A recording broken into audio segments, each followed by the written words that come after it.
more money for the border because the Democrats and Biden will open it up. We've got to clean up that mess.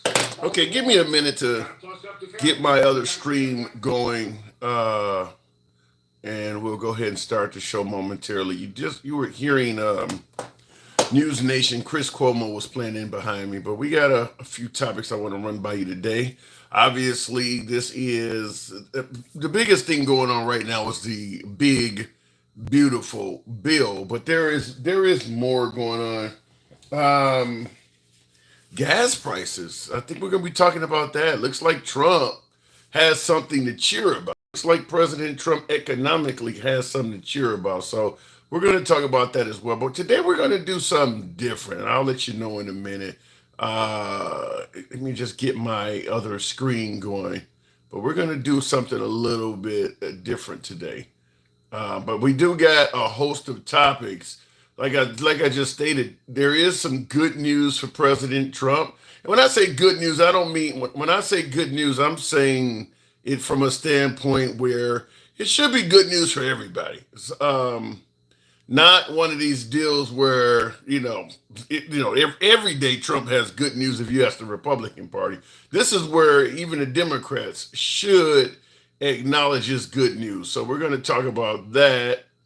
And then I got a question I just want to ask you folks because of a video I made that I got hammered on. So I think we're just about ready. If I got all of my apps running, we should be to get the live going in a few seconds here. So let me see. We'll go ahead and start in 3, 2, 1. What up, folks? Once again, it is indeed your boy Tim, the handsome liberal. Good evening to all of you folks. I appreciate you tuning in as more folks continue filtering in. We're going to do somewhat of a different show today.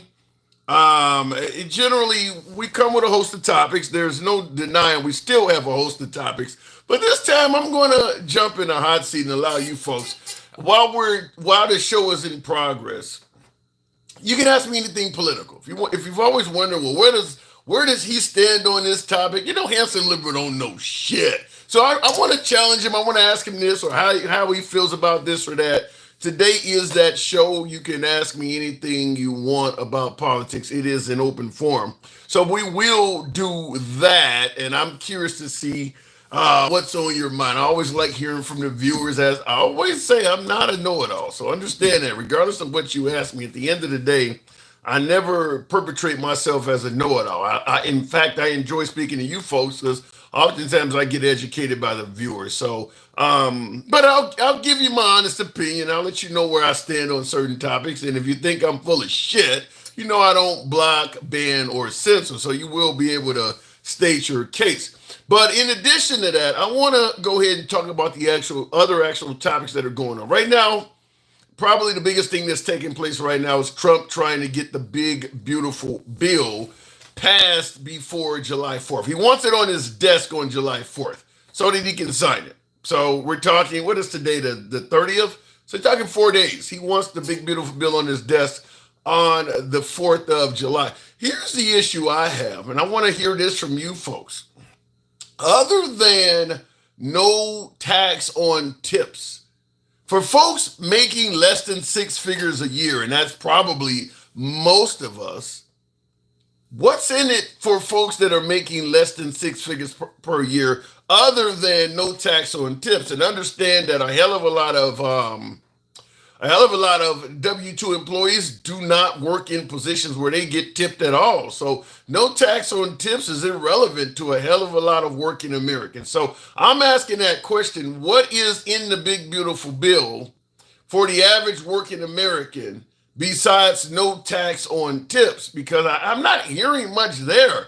Now, the Medicaid, okay, no tax on overtime could be significant. I see some folks are saying no tax on overtime. So if you're in it, there's a whole lot of people that are working on salary too, where they're not even entitled to overtime. So, but no tax on overtime could be substantial for some folks who are working in jobs where they do get overtime. But if you're working in, lower level to maybe middle level management, you probably are on salary and you don't get overtime. So, no tax on tips and no tax on overtime. That stuff's not going to be relevant to you. And if you're working, let's say you're working at Target and you're a team lead or you're a manager at Target, you're probably on salary and you're probably working more than 40 hours a week, but you don't get paid overtime. So the no tax on tips, no tax on overtime is going to be irrelevant to you. And that's going to apply to a lot of people. Real quick, looking in the comments, Handsome is definitely fluffing today. Damn. Johnson Comics. Well, first of all, a shout out to Florida Evans in good times if you add a third damn to that. But no fluffing in there. We're going to try to avoid that. That's funny. Thank you, Johnson Comics. So this is going to be an ask me anything type show. But I do want to ask that question in regards to the big, beautiful bill. We will talk about that. In addition to that, here's something that should be good news for everybody. Man, this is good news for Trump, but it should be good news for everybody. When I say good news for Trump, I'm not talking about the typical stuff, my beloved MAGA. For my beloved MAGA, anything Trump does is good news. I'm not talking about that. I'm talking about something that even the Democrats should be favoring. That is that Gas Buddy, the app you get on and it can tell you the price of gas in different gas stations all over the country so you can make comparisons on where to stop for fuel. Gas Buddy is suggesting that the price of gas is averaging about 30 cents less than it was this time last year, and even it's at its lowest rate since 2020, over the July 4th holiday, when the price of fuel is normally pretty damn high. That's when fuel prices normally rise over the summer. So we will be talking about this from a standpoint of, should Trump get celebrated for that? Because let's make it clear, if gas prices were $5 a gallon, the liberals would be blaming Trump for the high cost of gas. So if gases went down, should Trump get credit for it? And I'm saying that because I know a hell of a lot of people are going to push back and say the president has nothing to do with the price of gas. Everybody says that when the president is not doing what you want him to do. But when the president is doing something you favor, that goes away. Same thing happened under Biden. We actually even did shows on it. When the price of gas was low, Biden and Kamala Harris are taking credit for it. When the price of gas was high, all the liberals are saying the president has nothing to do with the price of gas. So everybody claims the president doesn't have anything to do with the price of fuel until it goes the way they want. Then they start taking credit or criticizing the president for it. Just like the liberals now are going to try to say Trump has nothing to do with reduced gas costs. But if they go up, they'll blame him for that. So we'll talk about that. What is it? KO Surge, thank you for the super chat, says Alligator Alcatraz is a concentration camp. Whole lot of parallels to that. At KO Surge. I don't want to say it's the difference. Well, I was about to say the difference between what's going on and what's going to be happening in Southern Florida versus a concentration camp is that they went to a concentration camp and they lost their lives. But there are plenty of concentration camps throughout history where the goal was not to kill the inhabitants. So based on that, yeah, Alligator Alcatraz probably will have a hell of a lot of similarities to concentration camps. It absolutely will. There's likely to be all sorts of physical abuse to the inhabitants. You might lose a couple of them in terms of, we've had 10 people. They report that so far 10 people have perished in the custody of ICE this year, first 6 months. So that's more than one a month. And that's what they're telling you. So you can only imagine how many are perishing that we don't know about. But they're actually acknowledging that 10 people have died in the custody of ICE already this year. So concentration camp, hell of a lot of similarities to it. So we're going to talk about that. And speaking of that, I do want to ask you folks this. I did a video on this earlier, and we'll start taking calls shortly. But and by the way, tap the screen. Get your boy in up to about 10,000 likes. Help your boy out. Just had a birthday yesterday. Show your boy some love. Tap the damn screen. If you're watching on TikTok, if you're watching on Instagram, or even on YouTube, get the likes up on all platforms. I would appreciate that. Show your boy some love. Just turned a little bit older. Anyway, I will say that I asked this on TikTok and I got hammered. I see in the comments, Timmy Tim says, you know, you're MAGA now. Not quite Timmy Tim, but I do appreciate the gas prices coming down. I'm not going to hammer Trump when gas is going down under his watch, but I will. I made a video about this. I got hammered in the comments on TikTok. I asked a question. Now that we know ICE and immigration officials have went way further than what Trump campaigned on, way further than what led Hispanics to vote for Trump in the first place, such as getting rid of bad hombres and making sure people come here legally. We know that people with green cards, permanent residency, even citizenship are at least being detained, if not deported. And we know many folks in this country, simply for being brown, are being stopped at Home Depots and work centers all over this country and checked for their proper paperwork, even though there was no reason to stop them to begin with. And by the way, ICE does not do traffic stops. So ICE should only be operating on warrants to enforce immigration laws. ICE should not be profiling people, but they are. So what I ask folks, and I actually framed this by addressing it to all my brothers, my Hispanic brothers and sisters that are serving in the armed forces. I don't give a damn what branch you're in, from the Coast Guard to the Air Force. I asked, do you believe, considering what's happening in America, if you're Hispanic in the armed forces, that you are fighting for your freedom and freedom for the people that look like you? And a lot of people in the comments did not like me posting that video, but I want to talk to you folks about it and see what your opinion is. Last but not least, before I take calls, I want to play this quick clip and we'll go straight to the calls. This was not a topic for the show, but based on what I've seen and Trump's opinion on this particular war front, I think it should be. Poland is gearing up for war. People are being mobilised, borders fortified, weapons built. Poland is looking to make itself ready for a potential invasion. Earlier this week, NATO countries agreed to lift their defence spending to 5% of GDP by the year 2035. But Poland will reach that spending target by next year. Polish history has been marked by invasions. Its location in Europe has made it vulnerable to foreign aggressors for generations. But now, with a conflict next door involving an increasingly unpredictable Russia, the government here says it's doing everything it can to prevent Poland being captured yet again. On the outskirts of Warsaw, a recruitment drive with a difference. I'm here because I want to learn the basics of military service. I'm interested in it, especially since Russia attacked Ukraine. Every weekend, civilians are signing up to receive basic military training offered by the Polish army. We have 4 sons, so in case of an explosion, I would like to know what to do, how to defend my children and myself. Is that something you worry about, a potential war here in Poland? I do. Over the past 12 years, Poland has done... Now, what I want to ask you folks, just simply put, is did Trump get this wrong? Because Poland's a member of NATO. And, you know, and this isn't just Trump, it's also in reference to my beloved MAGA that may be watching. A lot of you folks tend to believe that either Russia will not go beyond the Ukraine or that the Ukraine actually started the war. But you see how Poland is responding. They clearly feel like they're in danger. So we're gonna talk about whether we think Trump got this one wrong, because clearly a NATO ally, and they're not the only ones, by the way. I think I just heard today that is it Denmark? One of the other countries over there now extended the draft to women. So they do believe that the Ukraine is close to potentially falling within a short period of time with no assistance coming from the U.S., and that Russia won't stop at the Ukraine.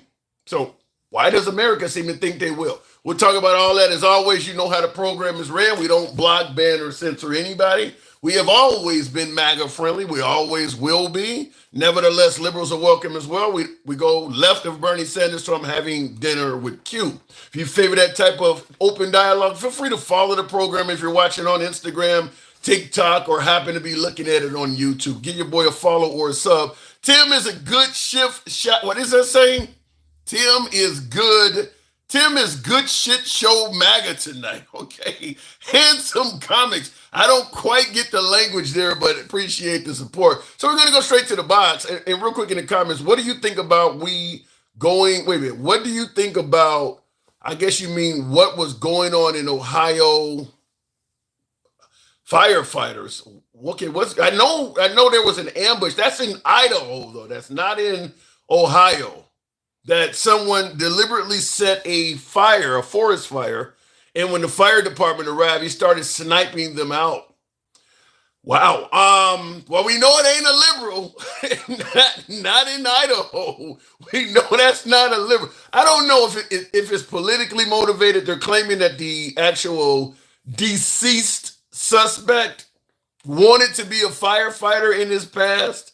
So it just happened. We can't, all we can do is speculate on it. And I don't mind speculating, but this one is so fresh, I don't even know where to take it. I mean, we could talk about mental illness, but he had a gripe somewhere, somehow. I mean, he didn't target cops. He didn't target political. He targeted firefighters. So we'll see what comes out, but it's probably too early at this point. Going straight to the box, we'll start the program off with Mike.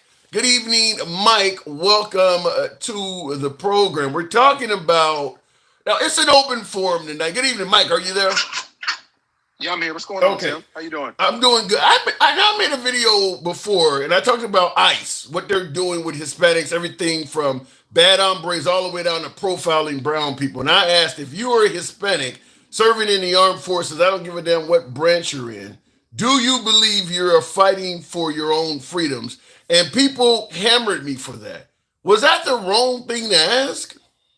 No, it's a great, why would you not ask the question? Matter of fact, the other question is, why are they upset? What are you upset about? I mean, the freedoms that you're supposed to be defending when you went into the military, this administration is diametrically opposed to those things by the way they're moving. So I'm not picking it up. I'm just watching what they do.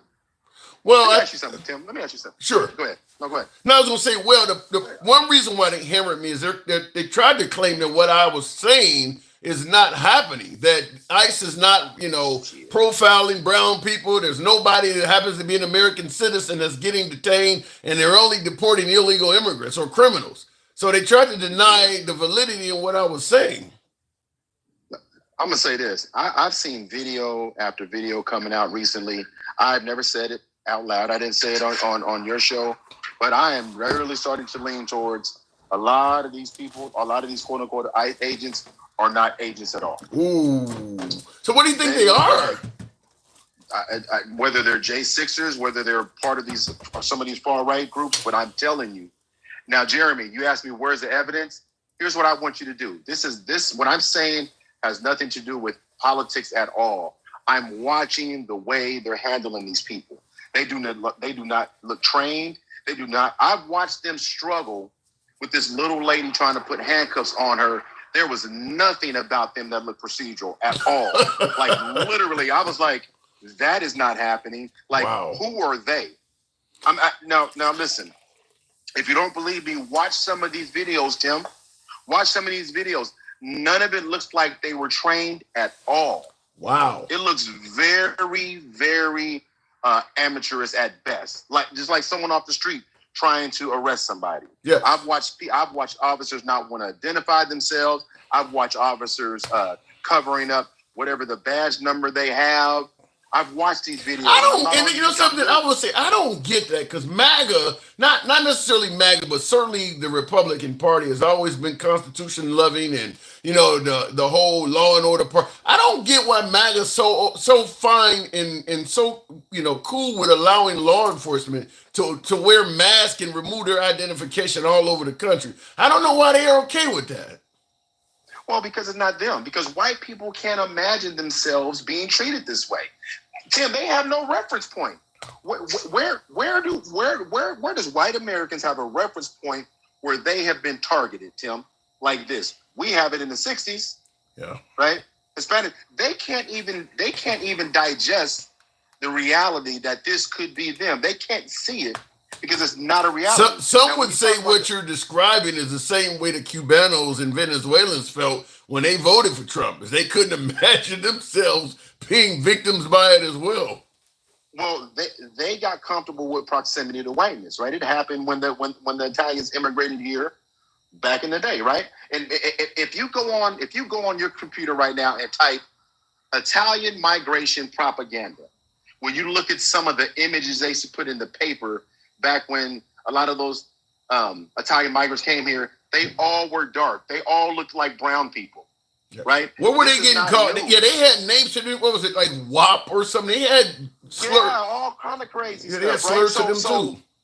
But when you come here and you can assimilate because you have the complexion for the protection, once you get here and you assimilate, then the pressure's not on you anymore. Yeah. Black and brown don't have the ability to do that, right? Yeah. So I said, it's interesting you would say it because, they often talk about how bad the Irish indentured servants, Irish slaves have had it when they came here. And I said the same thing. Once you come here as an indentured servant or whatever the hell you are, as a mistreated Irish person, you give birth to another child. That child is not going to have the Irish accent, and that child is going to be a regular white person. So that your child is not going, as you say, they're going to assimilate. They're not going to have the problems. It's only going to be first generation because the next generation is just going to be a typical white person.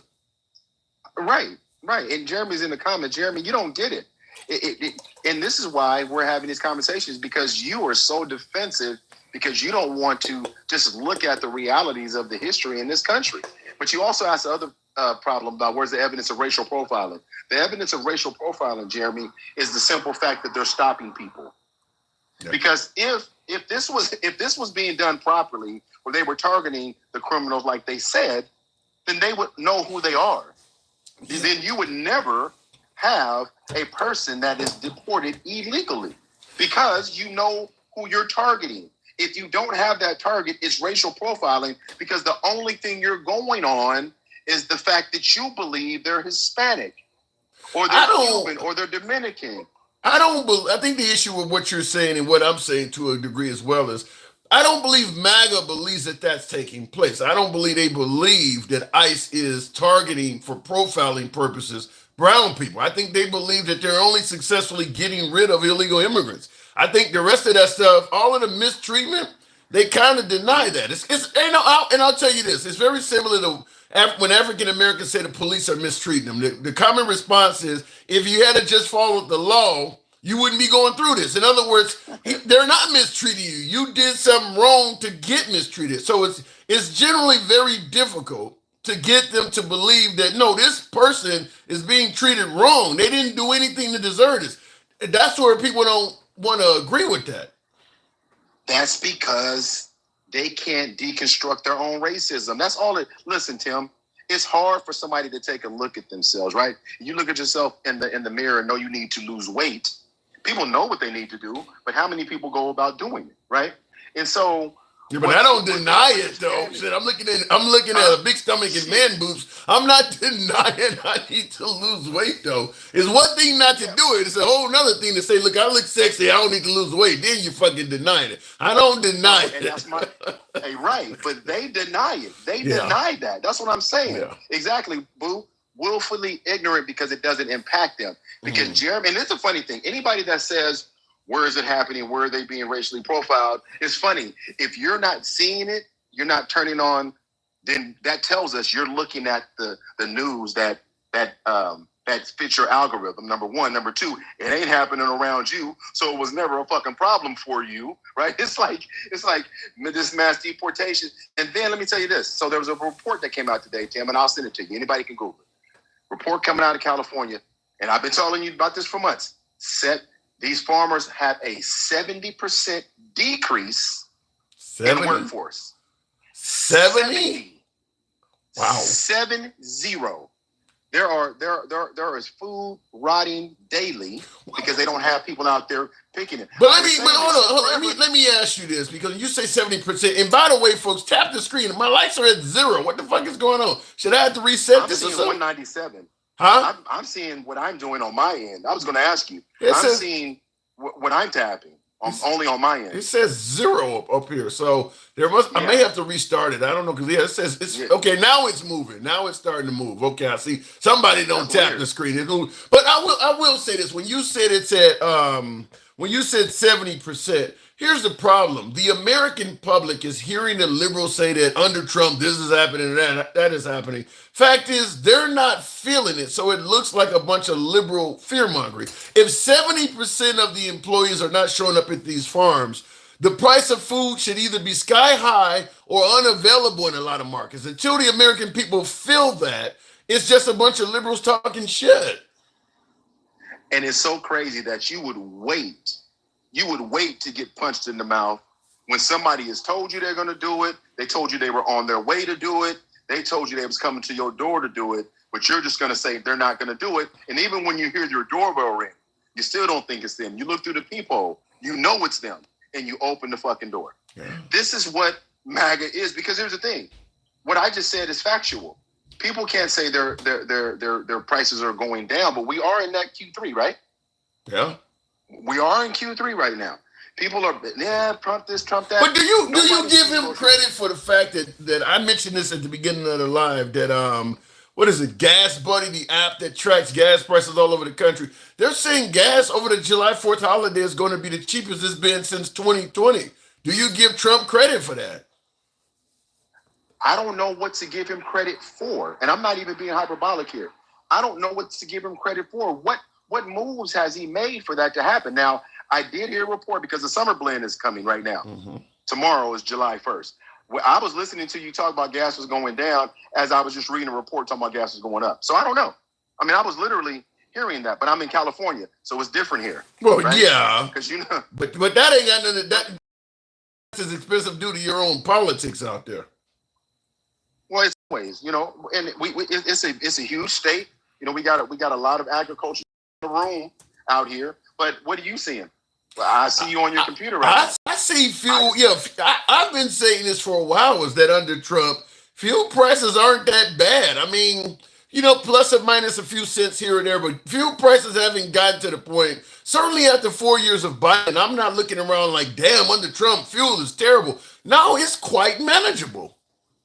Well, again, when we talk about it during Biden, we have to understand the whys. And I would say the same thing about Trump. The whys. Is gas going up? We saw the volatility with the tariff two steps. So I get that, but he hasn't done anything policy wise to make it go down or make it go up. So well, I will say this: he definitely hasn't been volatile. But check your gas tomorrow, because right now the national average is 318, right? Okay, that's that national average today. So let's see what it looks like through July, through August. And one thing is I don't know where on every but here in California, we're just hitting triple digits. Like, this is the first week that we've had triple digits. Temperature. We didn't have triple digits in June. Okay. So you mean that is unheard of. Well, we've certainly had it in the Midwest. I want to before we continue real quick. I want to hear this clip, because I haven't heard this yet, but this is relevant to what we're talking about. Mm-hmm. With holiday, some welcome news at the pump. Summer gas prices hit a 4-year low, but will they keep falling? NBC senior business correspondent Christine Roman's here to fill us in. So let's start with this good news. Gas prices down. Will they continue to drop, or is it too early to tell, Christine? You know, we think they might. A lot of experts looking, as long as you don't get a really bad hurricane season or you don't get any supply disruptions. So really looking at gas prices that are best in 4 years. And this is so important for all of those millions of people who will be hitting the roads starting on Tuesday. That's when this starts, July 1st. Tuesday through the next Monday, that's the big travel period for people who are driving. And you've got these gas prices up 3.21 cents. That's really a decent price, considering 20 cents less than it was a year ago. So that's $6 or $7 extra when you fill up. That's real money. Well, are we giving Trump credit for any of this? Again, I can't speak to it until I look at the detail. But Tim, you know, if I can't speak to it, I can't speak to it, because I haven't looked at what OPEC's done. I don't know if he's impacted that. I can't. So I mean, I hear what you're saying, but no. Here's what I'm saying. Where I say the liberals are playing games, because let's be clear. If the price of fuel was $5 or $6 a gallon, you probably wouldn't be asking all those questions. We would just be blaming Trump because the price went up. So when it goes down, well, now you got to see OPEC and all that. I'm just saying, you got to play fair on both sides. Well, but you're right. But I personally, you asked me, I personally wouldn't do that. I would be able, if I had a problem with it, I would be able to point to the why. I can't point to the why because I haven't looked at, oil production and all that. I really haven't paid attention to it. So I don't really know. Here's what I can say. I don't know what he has done to drive oil prices down as we stand here today. Because you know why? I've been focused on cost of goods. Right? I've been focused on supply chain because I've been looking at the supply chains and I've been looking at the prices of our groceries are going through the fucking roof.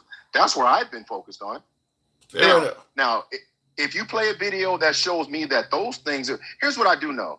The more that the prices of goods go up, gas will start to go up. There were two caveats she just mentioned: natural disasters and supply chain.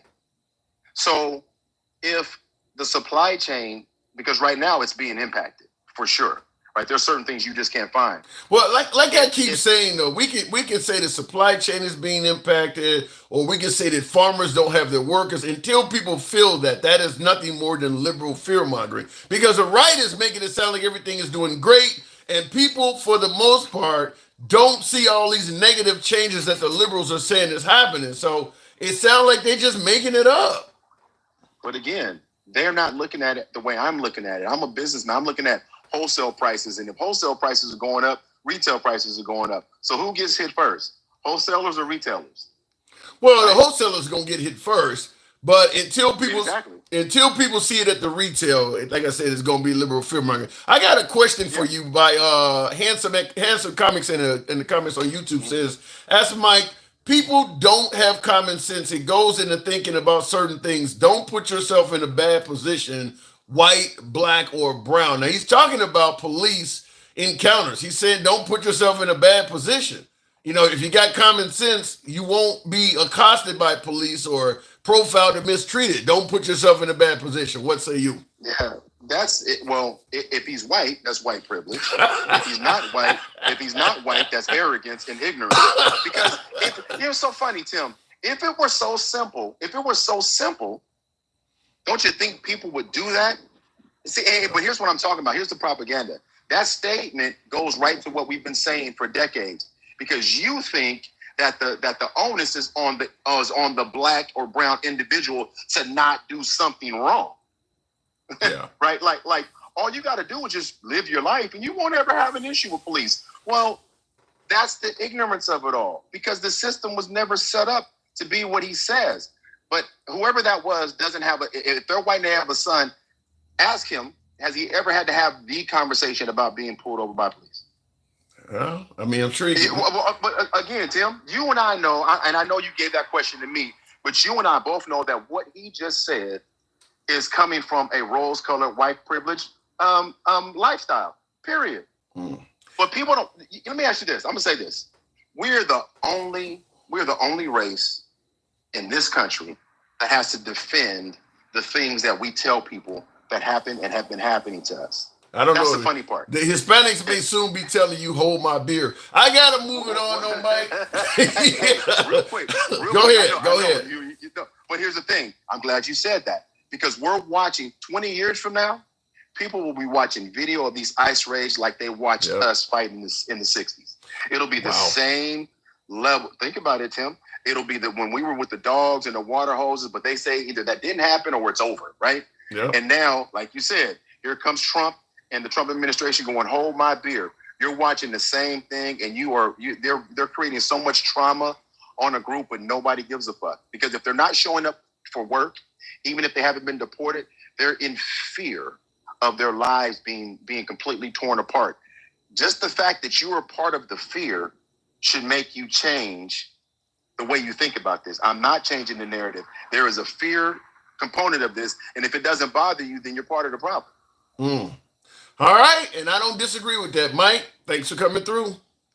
Okay, bro. I appreciate it. By the way, folks, I am having apparently some problems with when I say tap the screen, get the likes up, it helps out the FYP. I always say it brings in more MAGA because I tend to have my FYP set for that. I don't know why it's not registered. I'm at 85, and we normally are in the thousands by now. I don't know if you folks are not tapping the screen or if TikTok is not registering it.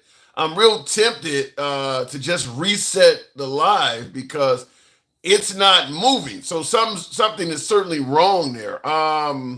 Somebody says it shows 776 for you. Really? Yeah, something is definitely wrong because it's the lowest. I have never seen a show where it was this low.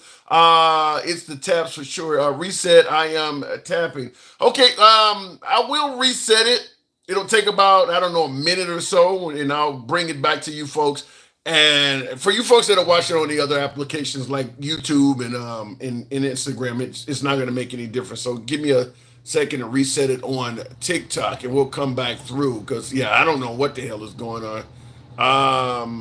And I gotta get this to act right now. Yeah, it's just fucked up here. There we go.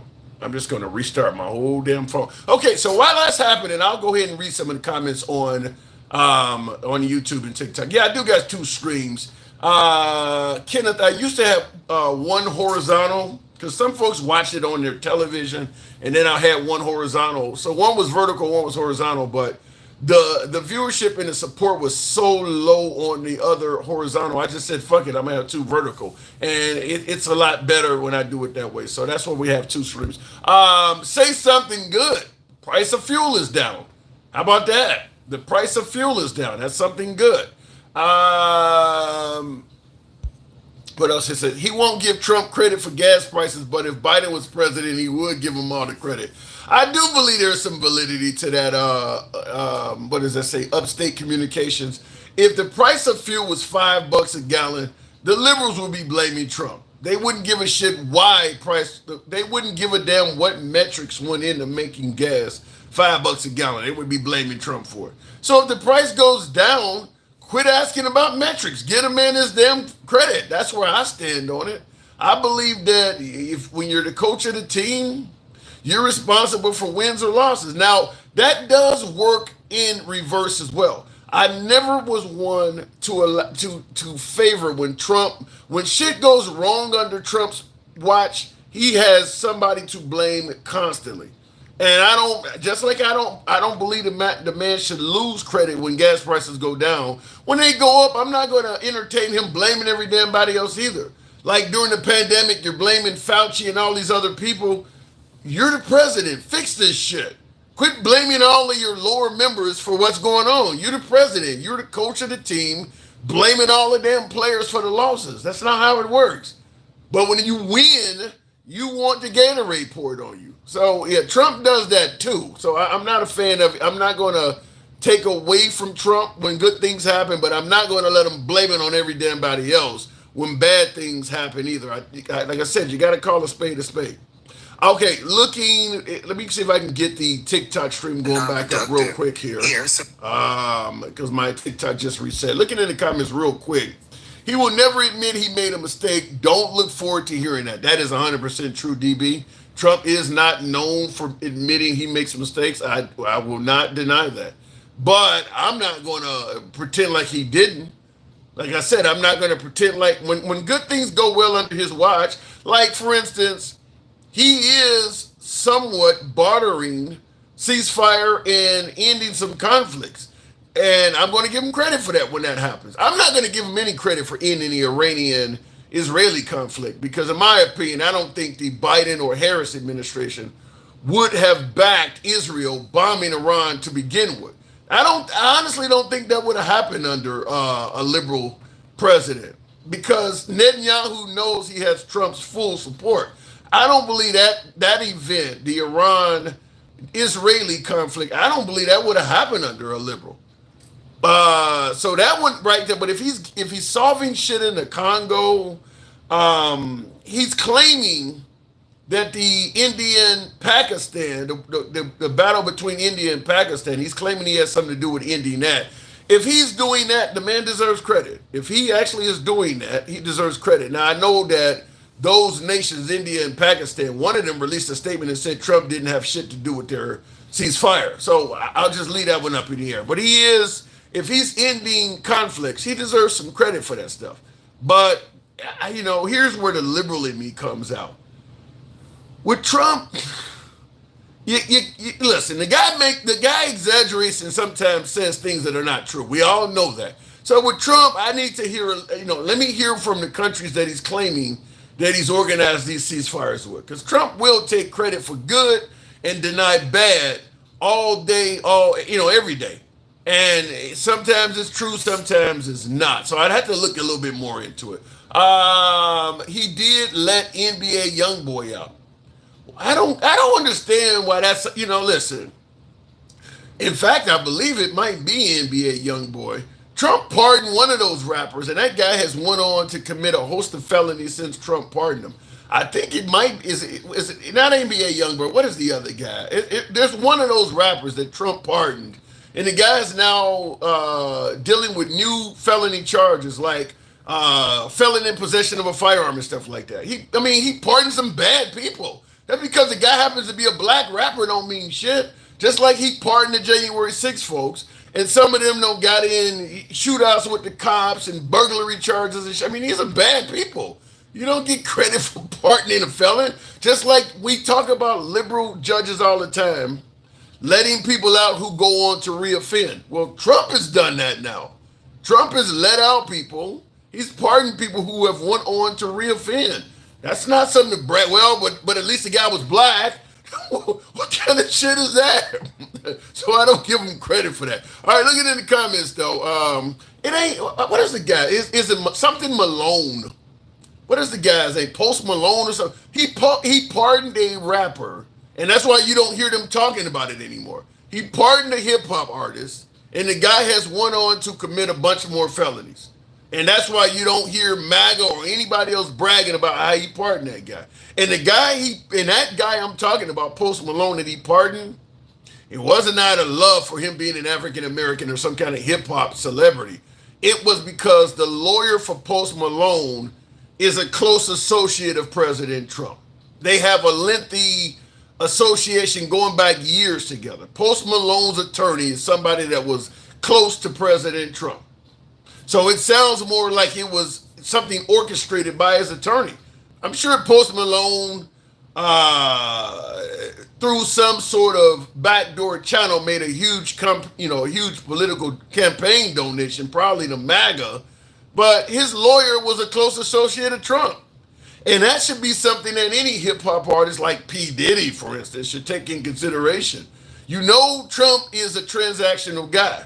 If you're dealing with some drama, get your hands on Rudolph Giuliani or somebody. Well, I don't know if Rudolph Giuliani can even practice law anymore, but get your hands on an attorney that you know is real good with Trump, because it might give you a direct connection into President Trump. Like P. Diddy, for sure. P. Diddy is somebody dealing with a lot of drama.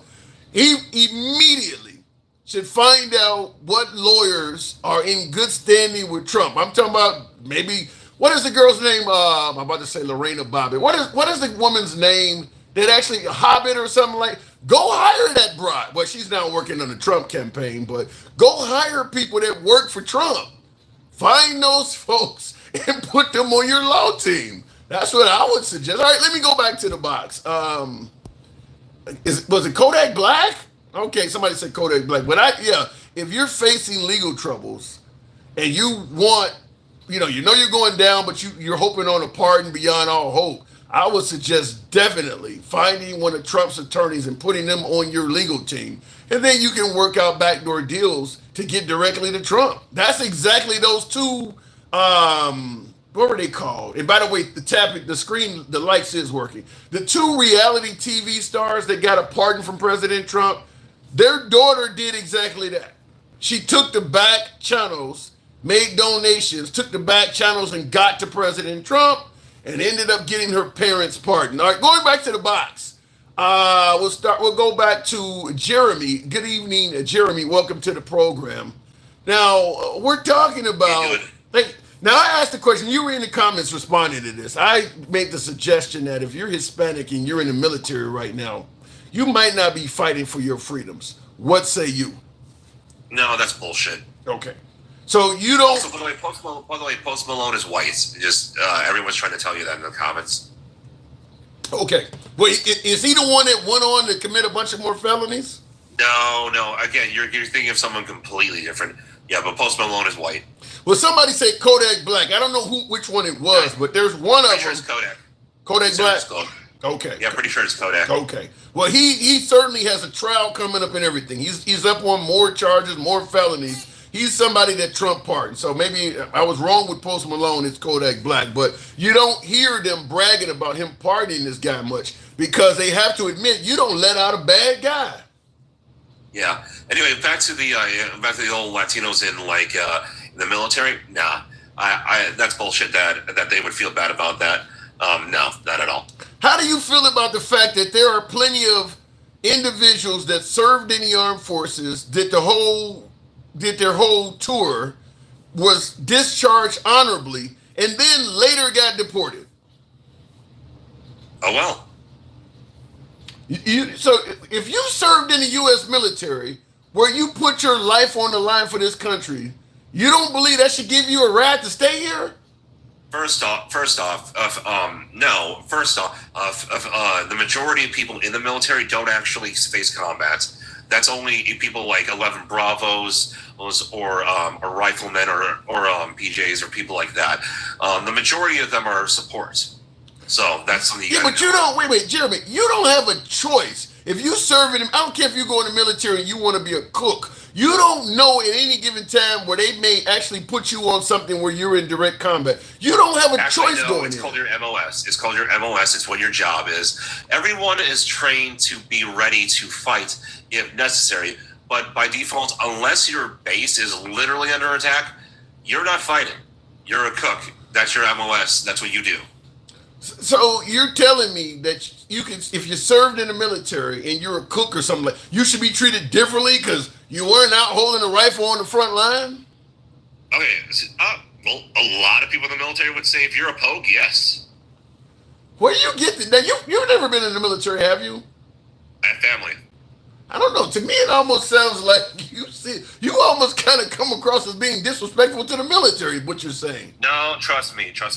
Like, the thing is, it's tiered.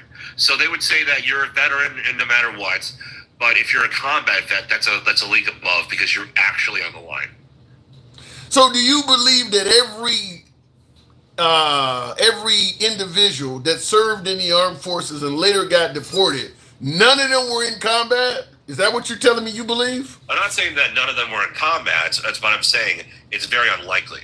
Because the majority of veterans you ever meet, if you just took a random group of people who served, the majority of them, the overall majority of them did not face combat. How do you know? But how would you know that? Some of them might even be deployed to a combat zone or even to a TOC that happened to have to take fire from time to time, but they didn't actually fight back. What's confusing me is I don't understand how would you even purport to know that. I mean, there people. I spend if one an individual gets one of my cousins is an 11 Bravo. I don't even know what that is. 11 Bravo is the combat. That's what they actually do. That's what they do. They're a rifleman. They're actual infantry. Okay. So let me clear it. So what if you served in combat? Do you believe that if you served in combat, you should get a full ride and not be deported? I don't think you should get a full ride. I think that should go on your resume, and I think that should put you in the front of the line. Why would you serve? Why would you put your life on the line for a country, knowing that when you get out, they may kick you out of the country? By the way, when you serve, hold on. You do also realize once you've served in the military, you're entitled to VA benefits and stuff like that. If they kick you out, you don't get any of that. Yeah, I know.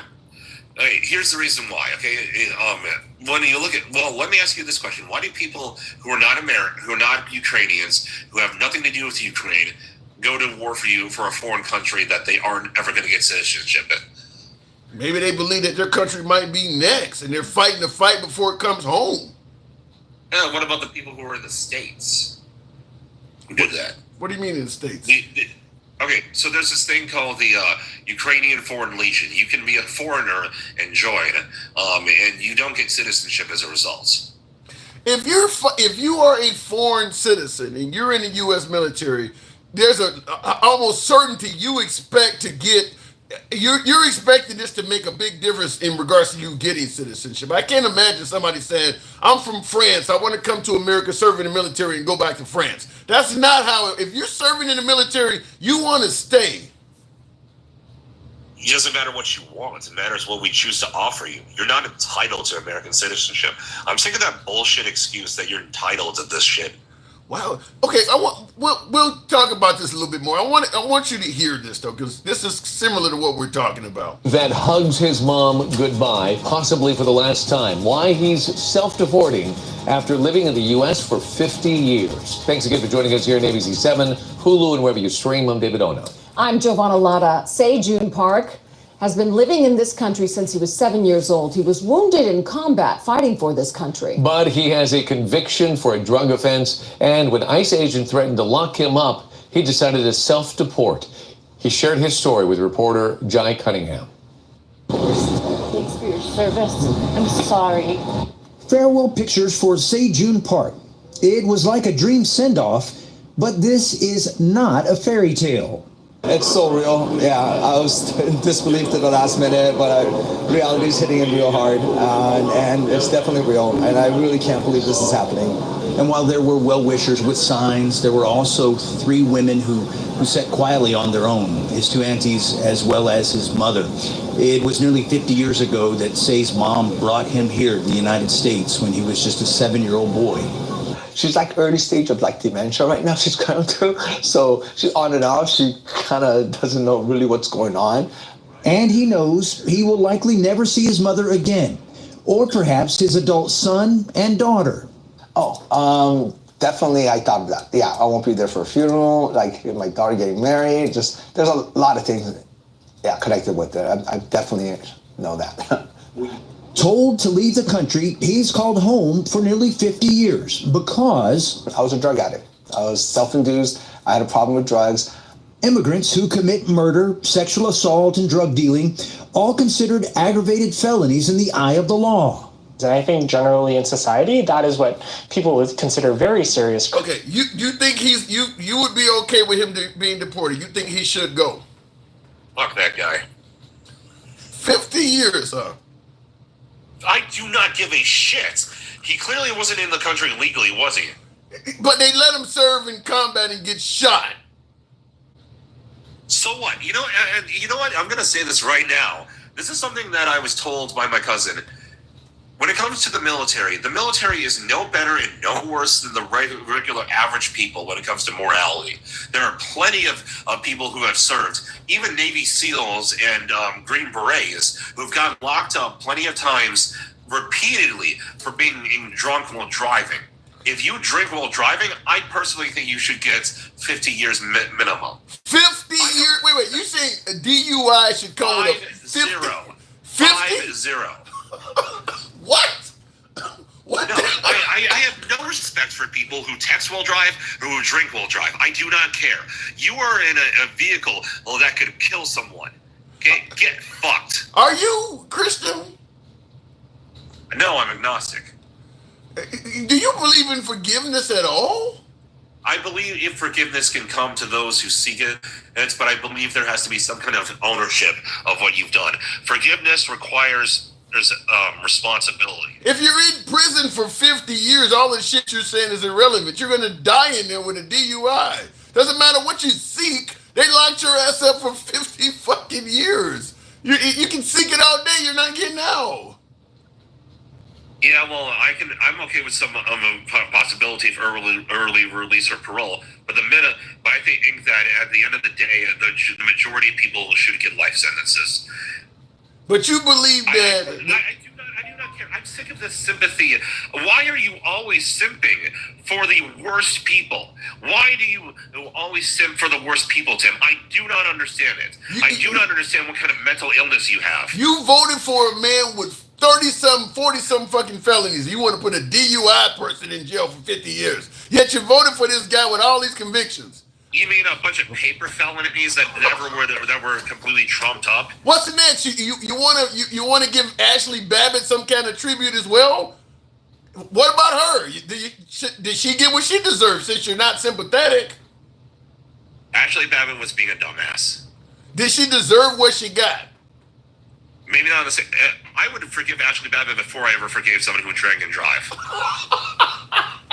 No. I don't care if you're an alcoholic. I'm not going to shit if you're an alcoholic. If you're an alcoholic, there is something called Uber, bitch. Get on it. You're going to hold a drunk accountable for... You useless piece of shit. Wait, hold on. You're going to hold the drunk accountable for not calling Uber. Wait, hold on. Hang on, Jeremy. No. How many people do you think drunk drivers kill every single year?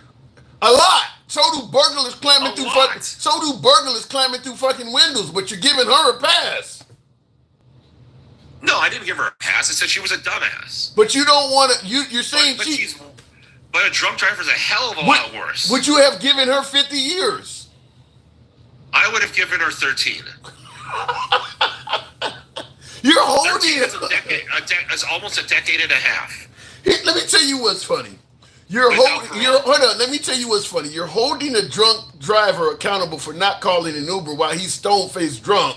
But a sober broad climbing through a window, you're going to give her, 13 years for her. She's 100% sober. She's 100% sober. She's 100% sober, being a dumbass, and she was unarmed, and she was like soaking wet. I don't know, like 150 pounds. But the driver who's a DU... A driver, somebody who's on the road, who can't see right, okay? That's at least is a few tons of steel and rubber smacking a underage girl in the face. Hold on, we're not. But here's the difference, though. Fuck drunk drivers. Here's the difference, though. You're giving the DUI person a huge sentence, and they haven't hurt anybody. You're doing it on the grounds that they could hurt somebody. Ashley Babbitt actually did do stuff. Okay, Tim. What if I decided to play Russian roulette with you against your will?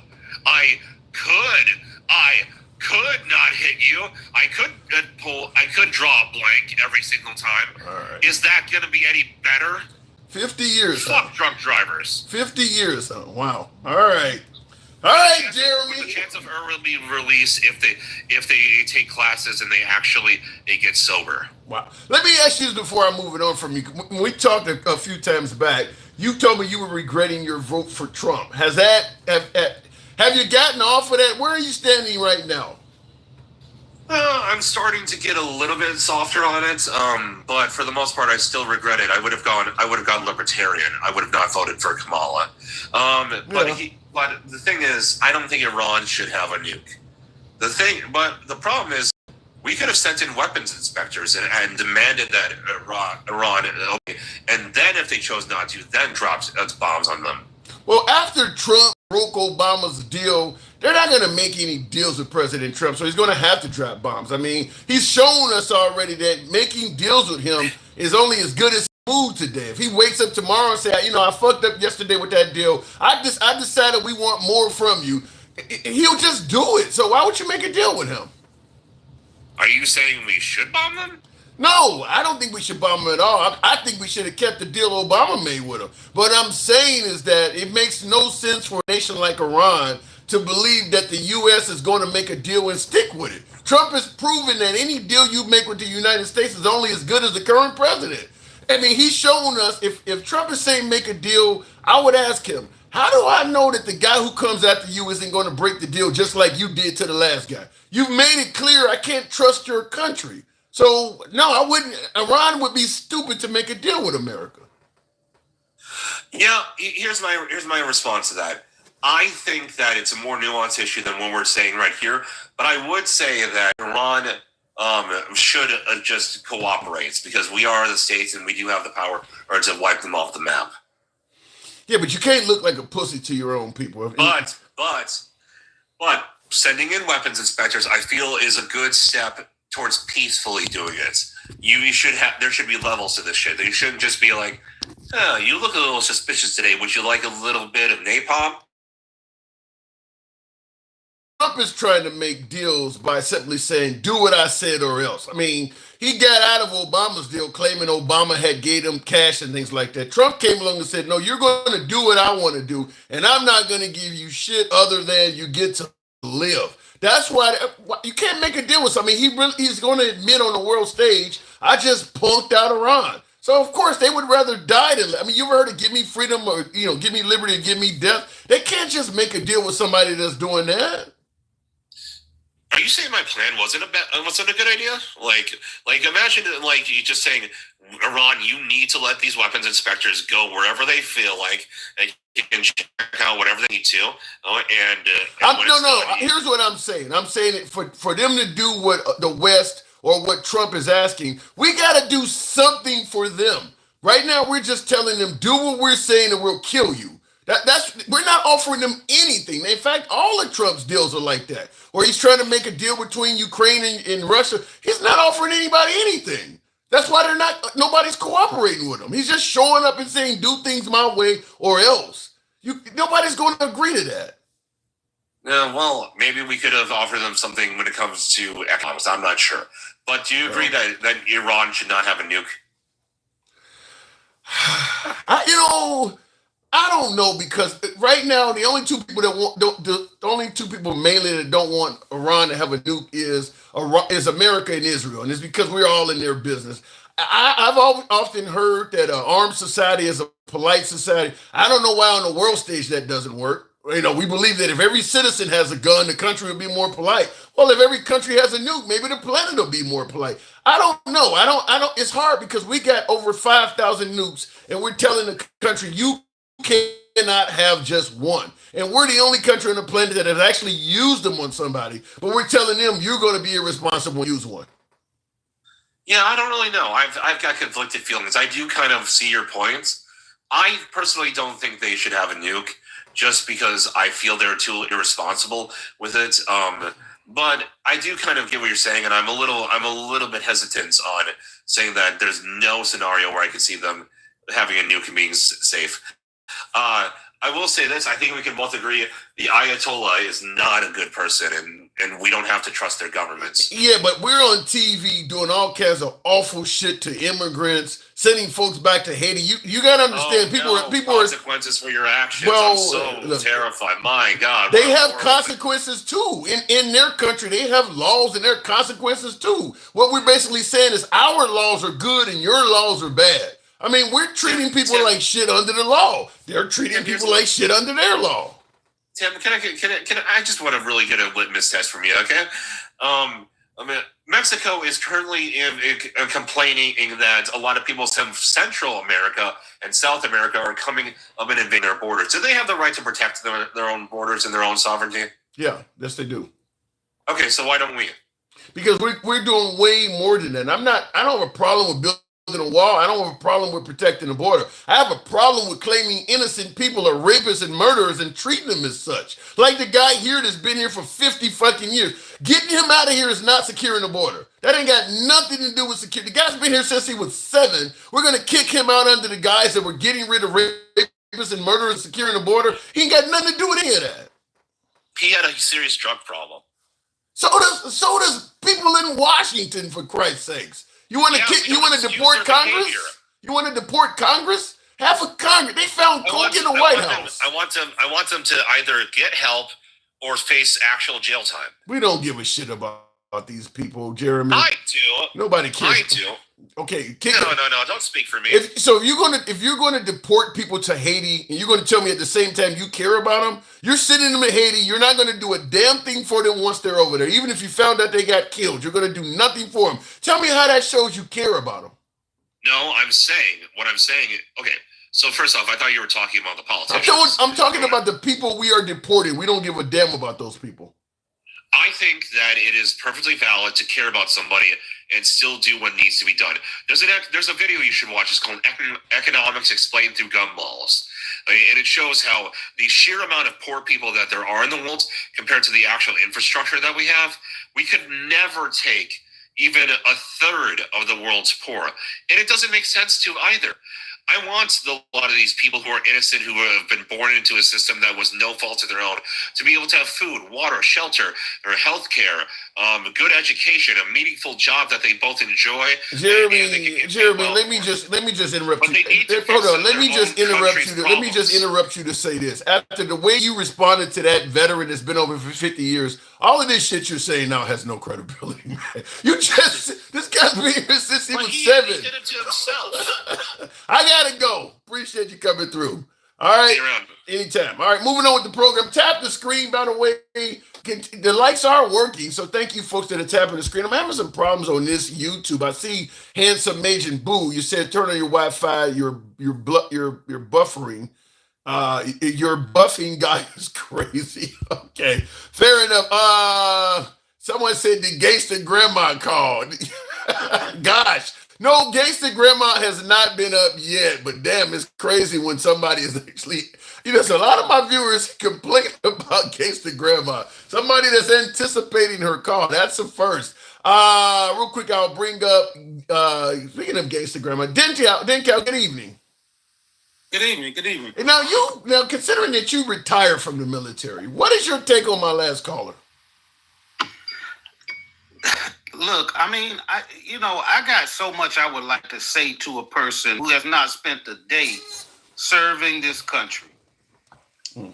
He's sitting over there. He got Dawn dish detergent all over the place. Dishes all greasy as hell still. And he's up here talking about somebody that gets a DUI should get 50 years. Well, tell him to go down to the local courthouses, see how many people are lined up in the courthouses getting DUIs, and tell me if our society should lock up everybody that gets a DUI. That's a good point. If you're gonna do that, then you might as well go to every single bar and block off the parking lot, because ain't no way you should be able to drive to a goddamn bar, get out and drink, and then go get back in your car and leave. They're allowing this shit through society. Yeah. So if he want to be like that, if he wants to say, I guarantee you, there's a whole bunch of motherfuckers in the military that done got DUIs. I can guarantee you, because I'm one of them. I can guarantee you that's a problem. That's the problem. But for him to be up here disrespecting the military, saying if you wasn't over there killing folks, you somehow on a second level. Yeah, he did indicate that. He did. Like, I put my life on the line every day doing my job, and I ain't never had to walk around with a gun. I had to walk around. I was doing interdiction ops for there in Somalia. Well, we was out there, going back and forth with those Somali pirates who was taking all of those ships hostage. Like, is that not something that should, that should be respected? I did drug interdiction operations, messing around with the cartels, and 150 tons of product and stuff. Should my job not be appreciated because I wasn't killing people? Yeah, that's the way. I was a diesel mechanic. I took care of the engines on the LSDs, the ships that took over all of the Army, the howitzers, the tanks. We took all of that weaponry over to Iraq. Should my job not be appreciated because I didn't run out there with a gun? That's kind of what he sounded like he was saying. And I seen the comments, someone said, I appreciate your service there. Flash in the pan, pay their, same here. But yeah, that's what it sounded like he was saying, is that if you didn't put your life on the line. But then when I gave him an actual individual that not only put his life on the line, but got shot, he still didn't have any mercy for him. Yeah, that's pitiful. That's pitiful. And you just wonder where that mindset comes from for somebody who has such limited life experience to be on here talking about people who came and served this country. He talking trash, but would he acknowledge that we were the only country ever through NATO to activate Article 5? Yeah. Where if one is attacked, we all get attacked. So we got these little bitty ass countries that ain't really even got no military. They sending people because that's a part of the deal. Why do you think, and I see you're coming, handsome Major Musa, thank you for cutting off your last caller. What the fuck? He was a controversial caller for sure, but why do you think, Dencal, there is so little sympathy for immigrants? I mean, I get that some of them are here illegally, some of them broke the law, but people break the law all the damn time. I don't care, unless you got charged with murder or, let's say, assaulting a child or sexually assaulting a woman or something like that. If somebody found out that you committed a crime 30, 40 years ago, in most cases, the courts will let you go with that. Why, when it comes to immigrants, are we pretending like they have to be perfect, even if the crime is 20 years ago? Damn, they got to pay for that. A crime is a crime. Why is there such a no mercy attitude towards them?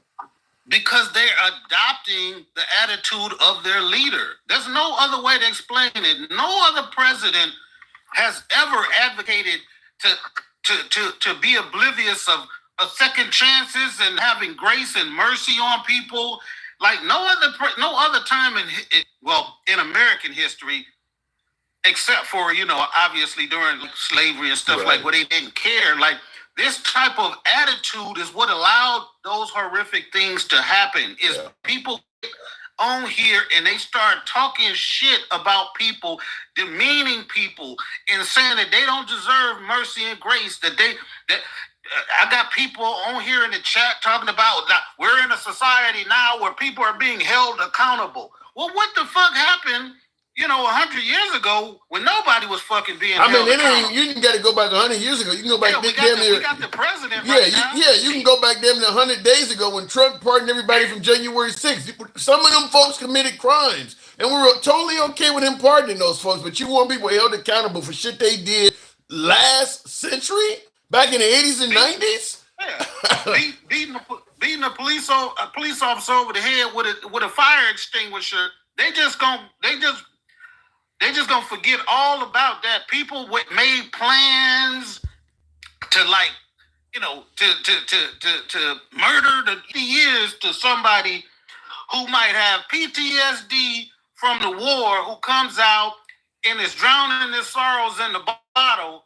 Now he want to give him 50 years. Yeah, that was rough to hear him say that about a vet. The guy's been here since he was 7, and now he knows nothing about the country he's going back to. He's been here since he was 7, and the guy's damn near a senior citizen. They're sending him back home you had a drug problem, so you're going to deport a guy. There should be, like in most cases, where there's, the judge hears a case and they make decisions based on circumstances and things like that. But with these immigrants, it's just no mercy. It's just black and white. Either you're 100% legal 100% of the time, or anything else you gotta go. I don't care if it's shoplifting. It's just like it's a no mercy mindset. Yeah, but it's not even like you have to take away that word legal. Because they don't care if it's legal. They just change the meaning. They just change whatever situation you were in that was legal, and they make it illegal. So when they say, well, he's getting rid of all of the illegals, well, the same illegals today ain't the ones he was saying before the election. Yeah. Because if you had TPS status and you've been in the country for 5 Haitians working in, where was they working? Minnesota, they was fulfilling what the governor had brought them people in. I think you're talking about in Springfield, Ohio. Yeah, the cats and dogs. Yeah, the cats and dogs. Like those people were legal. Yep. Did they have issues assimilating? Yes, they didn't necessarily. But that has to be put on the governor because he personally brought those Haitians here. Yeah. And now, they're saying in one breath they're saying that it's cool to go back to Haiti, but then if you look at the when they put out the information about going to the U.S. State Department is saying that it's a level 4 do not travel country, and they cite kidnappings, rapes, and murders, and that's on the U.S. State Department's website. Like, this is a dangerous place, and the Trump administration is like, safe enough for them to go back. That's why I was telling Jeremy, tell me how we're doing anything to indicate we care about those people. We do not. If they go home and die, well, they had to go. I mean, we just don't care, and that's why I keep saying on the show I get a lot of criticism from my liberals, particularly some of my African American liberals, when I say that my faith in Christianity is just zero. When I'm seeing because these people are going to church every fucking Sunday, and it ain't just whites, or it ain't just Southerners, or it ain't just Republicans. Just about every church in America has people in it that support this shit. Even on the liberal side, even in urban areas, because I got family members that are like, yeah, they need to go. I mean, everywhere you go, it's a bunch of Christians that support what's going on with this stuff. Right. I mean, and basically it's because it's not them. Because I guarantee you, if we reheld the election right now, a large part of that Hispanic people would be like, they would probably vote no against Trump. I mean, but the black people, the blagger, they would still do it because ain't nobody knocking on their door. Ain't nobody coming to the job. Ain't nobody, walking up to them at the bus stop, at the Home Depot. That's the only reason why they cool with it. I get the argument that it's not them, and I agree with you. But damn it, what happened to Jesus wasn't you either. Did he deserve that ass whooping too? I mean, that wasn't you. They didn't put thorns on your head. Then you should be okay with that. I mean, like, damn. Do you actually have to get your ass kicked to see something's wrong? Like, it's terrible. Hey, I'm just saying, like, look, Jeremy, man, I thought he was coming around for a minute. He said he regretted his vote, and then the spell just caught him. The spell just got back in him, and he's like, fuck those people. Fuck these people. Fuck those. Fuck a drunk. You know what I'm saying? Like, what? The no mercy attitude, like I said, that's what turned me off to Christianity. I'm like, there's no way. If you going to heaven after you did all this shit, I don't even want to go hang out with you. I don't even want to be there. I mean, like, I'm gonna go hang around all you folks that are sitting around bragging about how y'all roped up immigrants and shit. I don't even want to be there. I'd rather follow them dudes that came in the country illegally. I mean, if this is what you call, like, I don't get it. Like, what part of the Bible says this stuff is okay? Look, most of the Bible say this stuff is not okay. It says treat your brother, love thy neighbor, treat the immigrant. You know what I'm saying? Treat the immigrant with love. Like, it literally says it in the Bible. Yeah. They skip over that part. Because they see the part that says an eye for an eye. They like, yeah, that's the part I like. Maybe that's what it is. Maybe that's what it is, skipping over. Because I'm like, there's no way in the world you read this fucking book and think what you're doing is okay. Like, this doesn't. Maybe you held it upside down like that other dude did. Because there's no way. I mean, maybe you read it upside down like him. Because there's no way in hell you gonna tell me you believe in this book and you think what Jeremy was talking about, which is why I asked him, are you Christian to be saying this stuff? At least he kind of said no. But I'm like, I mean, come on, just say you fucking Satan. Some of this stuff sounds like going into schools and yanking kids out and folks that are still being treated for cancer and you deporting them and shit like that. And yeah, it's nasty. I mean, even the ones that's getting caught up in the shit that are American citizens, they're like, the other day, what did he say? Oh, the key point was they let him go. Like, no, the key point is that they locked his ass up. That's the key point. Not that they let him go at the end. So let me ask you then, like what I asked him, Hispanics that are currently serving in the armed forces, are they fighting for their freedom?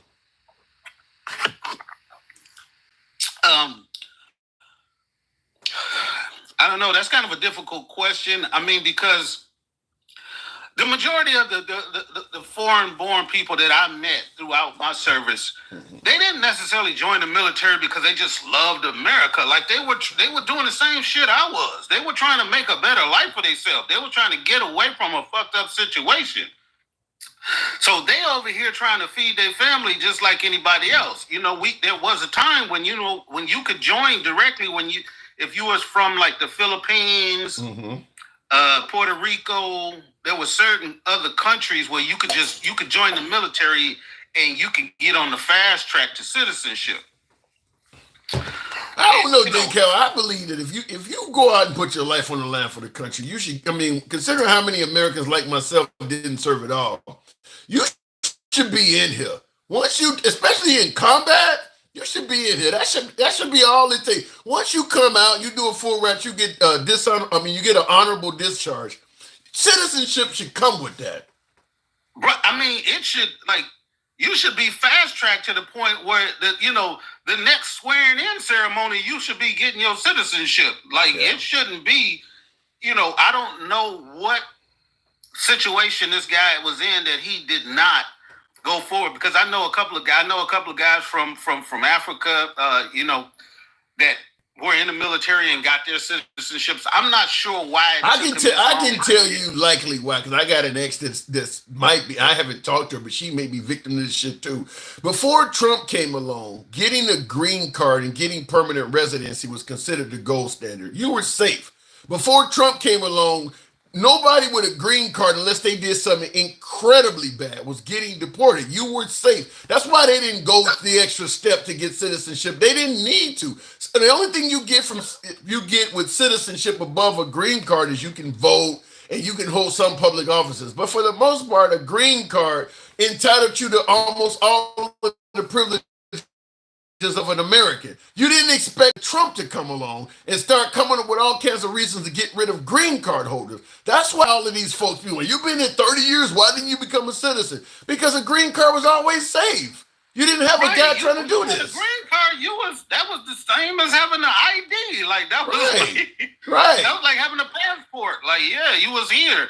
Yeah, and he's put into question everything, but people are missing the point that what he ran on is different than what he's doing now. All of this, we just calling everybody's illegal now. Now what he's doing with birthright citizenship. Yeah.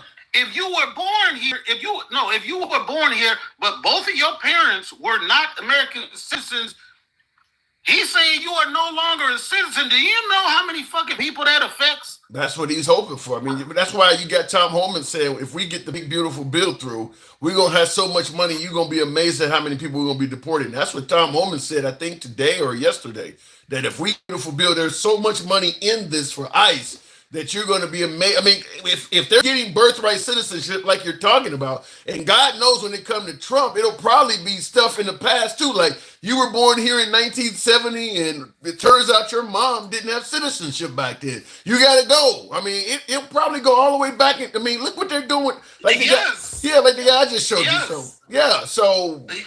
I mean, it could be all of the Chinese. Remember years ago when they caught the Chinese, they had specific hotels where they would fly pregnant women from China into America on their last trimester, so they could live in a hotel. Now that is wrong. That's what he made it sound like he was going to stop, not the stuff he's actually doing. Right. Yeah. You getting rid of rapists and murderers and people that came here on the 9th month just to have a baby, and people, everybody can agree with that. That's what he campaigned on. But what he is actually doing is a whole universe different than what he campaigned on. Yeah, true. I agree. One thing I want to add before I go is to the MAGA people who don't understand, when Trump came in office and he got rid of the JCPOA that had the Iranians in compliance. Yeah. He is now offering them like $30 billion to come in compliance and sign a new deal. Now remember what he said. Remember what they all Is that said for real? about Obama. Is that for real? Yes, you can look it up right now. Put 30 billion Iran deal. It's not hard to find. I think based on what I'm hearing, it ain't the money, it ain't none of this stuff about good and bad deals. I just think Trump wants his name to be the person who created it. That's all it is. Right, he just want to be the guy who created it. That the people that agree with him were saying, remember they was like, Obama gave them this money. But remember, that was the money that we had withheld from them. He didn't give no taxpayer dollars. What Trump is talking about giving them now is literally our money. Well, Trump is claiming that your $30 billion deal was a hoax. I got a Newsweek article here. Of course he is. Yes, of course he is. Trump blasts $30 billion Iran nuclear deal and report hoax. So But I do see NBC What is News. he? Yeah, he's got to offer them something. Yeah. When he was the one who got rid of the other deal. Trust me, he's offering them financial assistance because if not, there's nothing else he could offer them. But that, something I see in NBC News, and I know MAGA don't really favor NBC, but NBC does have an article that says Trump administration exploring $30 billion civilian nuclear deal for Iran. I'll just say this, which is what I told Jeremy before you, is that if Trump is going to be a master negotiator, you got to bring something to the table. Expecting people to do what you want and you're offering nothing makes no sense. That's why Obama got a deal done, is he brought something to the fucking table. Trump is pretty much showing up and saying, either you do what I'm saying or I'm going to kill you. You're not going to get anybody to agree with that. You want Iran to stop making a nuclear weapon and all of that, but you're offering them nothing but death. So they're going to fight to the death. So what's up with the 90 deals in 90 days? Now they said he's going to send a letter out to all of the countries. He's going to assign a tariff rate to them, and either they can accept it or not. He said everybody was kissing his ass. Now he's talking about he's gonna send out a letter to all of these countries and offer them something. Either they take it or leave it. That's your boy. Denal, appreciate you coming through. All right, take care, man. Thank you. Real quick in the comments, Joshua Durner, thank you for the support, man. Durer, I think it says, you asked how do I call in. Unfortunately, there's no way to do it over YouTube. So any of my YouTube viewers, I would love to be able to talk to you folks as well. But if you have either Instagram or TikTok, same platform name, The Handsome Liberal, you can come on TikTok, you can come on Instagram, and I'll bring you right up. But there's no way to do it on YouTube, so you just get the audio of the program. But thank you. Thank you, Joshua, for the support. But yeah, there's no way to call it in like that. I need to talk about vets and POGs. I would love to hear what you have to say there, Joshua. He said he would like to do that, but he was the Democrats be lying. I don't understand what you should. I get the part about Democrats be lying, but I don't understand what else you were trying to say there. Pay chop. Why would anybody want to deal with Trump? Well, if he's offering good shit, I'd deal with him. At the end of the day, if America, represented by Trump, is offering something that is going to help your country out or help you out, that's why you want to deal with him. But Iran, the nation of Iran, has no business making deals with Trump. Like I said, after he broke the deal that was made by Obama, he showed Iran that the next president can break any deal you make with the United States. So why would you make a deal with Trump and then the next president come along and say it's a stupid deal, I'm just going to back out of it? Trump, and I know a lot of my MAGA, I'll go to the next caller, but I know a lot of my MAGA, my beloved MAGA, as I often say, really cheered when Trump started getting out of the Iran deal, talked about getting out of NATO, the Paris Accord, NAFTA. Hey, bad deals made by the liberals. Good job, Trump. What you totally ignored is the fact that he's making the planet realize, making other nations realize, you can't trust America. If America signs on the dotted line to enter a treaty or some kind of agreement, it doesn't matter if it's bad or not. Once you make the fucking deal, you make the fucking deal. I always use the example. Let's say you're going out to buy a new car. You show up to the dealership and the car, they're selling you a car that's $5-10 grand below manufacturer sticker price. You're getting an awesome deal for the car. It happens to be the wife of the owner that's working there that day. She sells you a car for this very, very low rate. You go through the entire process, you pay for the car, you sign the damn contract, you drive off with the car. The next morning, you hear a tow truck outside the front of your house. My wife made a stupid deal. It's the owner of the car dealership. It's the husband this time. And he's trying to tow the car from you. My wife made a stupid deal.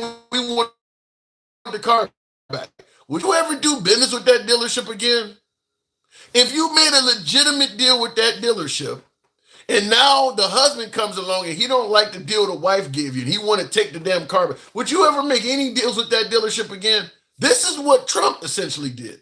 He's the Obama or any other liberals or any other presidents in the past would be the version of the wife, and he's the husband that shows up with a tow truck. So he's made it clear you can't trust America. Why would I get involved in any other deal if the next guy may just show up and take it back?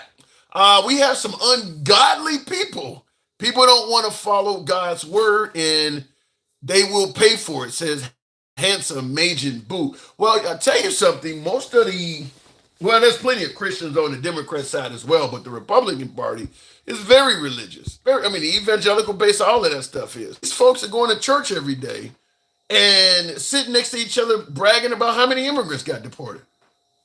I don't listen. I was in a church every Sunday as a kid. Went to Bible school, aspired to be a reverend. You had asked me what I wanted to be when I was 6 or 7. What do you want to be when you grow up? I would have said a preacher. I said that for years. There's just no way I can see this shit happening in this country right now and say, yes, America is a Christian country. I just don't see it. It's terrible. The no mercy attitude. I give Jeremy, my first caller, cheering on a guy getting kicked out of the country that's been here since he's 7, served in the military, got shot in combat, and he's now a senior citizen. And he's happy to see that guy go. My Christianity's shot. Looking in the comments, Will G says Trump ain't shit, says Will G. Says the walls are closing in on black people as Trump is cutting up the 14th Amendment. And I meant to ask that. I'll go to the next caller. I meant to ask that question. I didn't pose that question in this live, but I meant to ask that. You see a lot of African Americans. This question is directed at my African American viewers, because you see a lot of them saying all kinds of derogatory shit about Hispanics that voted for Trump. Cubanos, Venezuelans. Hey, fuck around and find out. You're getting the deportation you deserve, or the deportation you voted for. You're starting to see some folks suggest that this is our fight. You're starting to see some folks suggest that turning your back on the Hispanics with the potential, like what Will G is saying, that blacks may be next, that perhaps you should be teaming up with those Hispanics as opposed to ridiculing them. You ever seen the old Bruce Lee movies, these old karate flicks back in the 70s and 80s? They didn't all fight the guy at one time. They all stood in the line. That's how Bruce Lee kicked so much ass, because he fought them all one by one. If they all went in together, they might actually be victorious. So as opposed to watching what's going on with one particular group of immigrants, knowing that you're the next person that's going to get kicked in the face, maybe it's time you jump in the fight. That's what some folks are saying. That is not going to ultimately serve the black community well, to laugh at the Hispanics, because once they run out of Hispanics, they're going to come after your black ass. Tap the screen, by the way, get the likes on up to 40,000. Will G says, MAGA ain't shit. Says they will say the 14th Amendment is only for immigrants, but we all know how that went. They said only the hard criminals. Yeah, sleight of hand. Look at this hand, and then they smack you with the other one. Yeah. 900 million in Medicaid cuts will hurt MAGA, says Dennis Calhoun. Yeah, so did firing a bunch of federal employees. I'll go to the box. Here's the problem with that. They're looking for waste, fraud, and abuse. So even though getting rid of Medicaid for a lot of Americans will hurt people, if they can convince MAGA in particular that it was waste, fraud, and abuse, we only got rid of people who were able to work. These are able-bodied working people. Now, you're going to see the people on the news talking about I'm missing a leg, or I can't see and I can't work. But just like when Elon was firing everybody, he was just claiming all them people were fraudulent and they were inefficient at their jobs. That's what they're going to say to the Medicaid people. You could have worked. We're only getting rid of waste, fraud, and abuse. So it'll be good people, but they'll just be chalked up as waste, fraud, and abuse like they did the federal employees. Gen X, good evening. What's going on, Mr. Tim? Oh, shit. You know me, hanging around like Jesse Jackson at a damn Klan meeting. So what do you think? You favor all these immigrants? You favor what's going on right now with immigrants? Well, the first thing I'll say, I want to address Michael. He said, what can't we get? There's just some shit we can't get because of Trump's tariffs. What can't we get? Give us a receipt. What can't we get? Michael's full of shit. What do you mean by what? I don't get what you're saying. What can't we get? Well, that's what Michael said. Michael said there's some shit we just can't get because of the tariffs. What? Well, can't we get? Well, the problem with the tariffs is because they're fluctuating all over the damn place. I think it might be a case. It may end up being a case of some things cost too much money. The tariffs may cause people not to be able to afford stuff because the price of stuff is moving all. Like right now, we're cutting off deals with Canada. That's going to affect people. Tim, I don't dispute that. But Mike, bring some receipts. What can't we get? He says minerals. What can't we not get? He's saying minerals in the comments. Okay. All right. Well, we'll leave that. It is what it is. Let's move on. What else, brother? Okay, so I'm asking now. I assume you saw the clip. This veteran that's been in the country since he was 7, and now he's getting deported.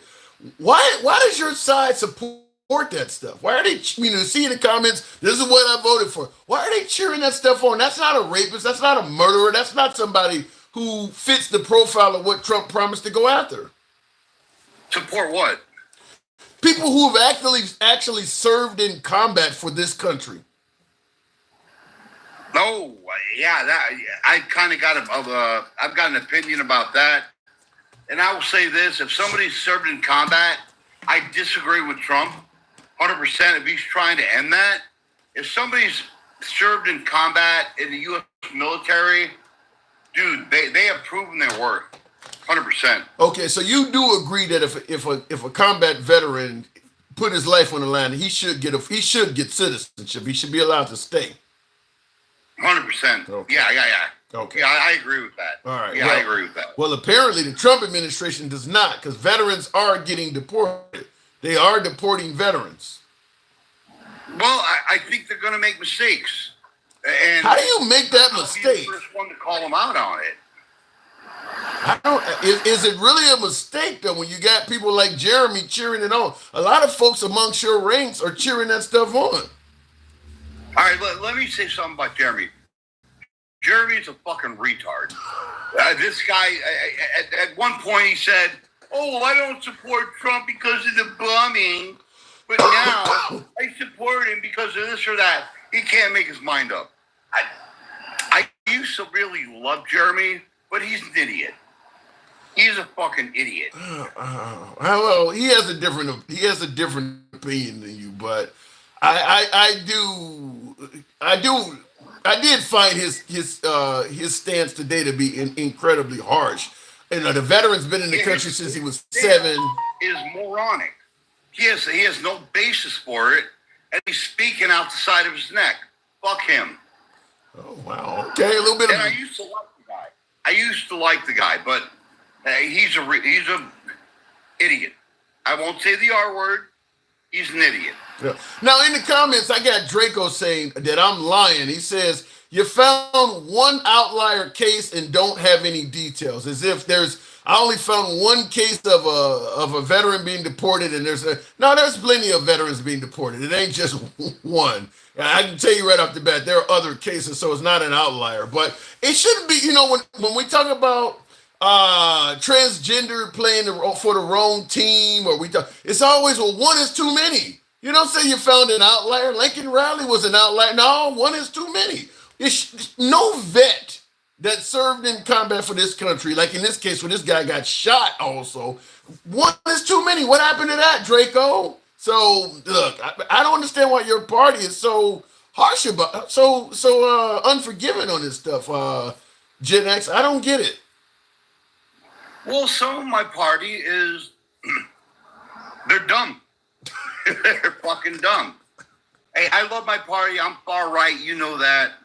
But I think that a lot of times they look at shit and they don't consider all aspects of the situation. I got one I want to ask you specifically.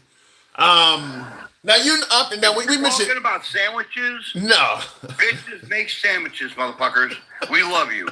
Well, this one is special for you. This is going to be a Gen X special. I want to ask you your opinion on this. Now, you're aware that the family of Ashley Babbitt received a settlement. You heard about that, right? I did not, but okay. Okay. The leader of the Proud Boys, who was pardoned as well, is suing the U.S. government. The guy that Trump pardoned. What say you? Enrique? Yes. I say that's his right. That's his God-given right. Let him do it. What would he be suing for? I don't know, Tim. I'm very unfamiliar about that case. Okay. I don't know. I mean, I kind of talked to Enrique on Telegram. But I don't know. Yeah, I just don't know. So for me to have an opinion about that would be stupid. Okay, fair enough. Yeah, I believe he's suing for like 30 mil or something like that. I mean, it's not a small amount. I don't know if it's for the prosecutions or something like that, but I mean, let me give you this clip. Let's see what this is. A short one, but I want you to hear this, and we'll talk about it. Lawsuit against the U.S. Get my damn machine to act right here, but this is only a few seconds here. But okay. 5 leaders of the Proud Boys, a far-right group, have filed a $100 million lawsuit against the U.S. government, claiming their rights were violated during their prosecution related to the January 6, 2021 Capitol riot. The lawsuit, filed in Florida, alleges that FBI agents and prosecutors acted with personal bias in their cases against Enrique, Terrio, Ethan Nordian, Joseph Biggs, Zachary Rahel, and Dominic Pezzola, who were convicted of conspiring to overturn the results of the 2020 presidential election.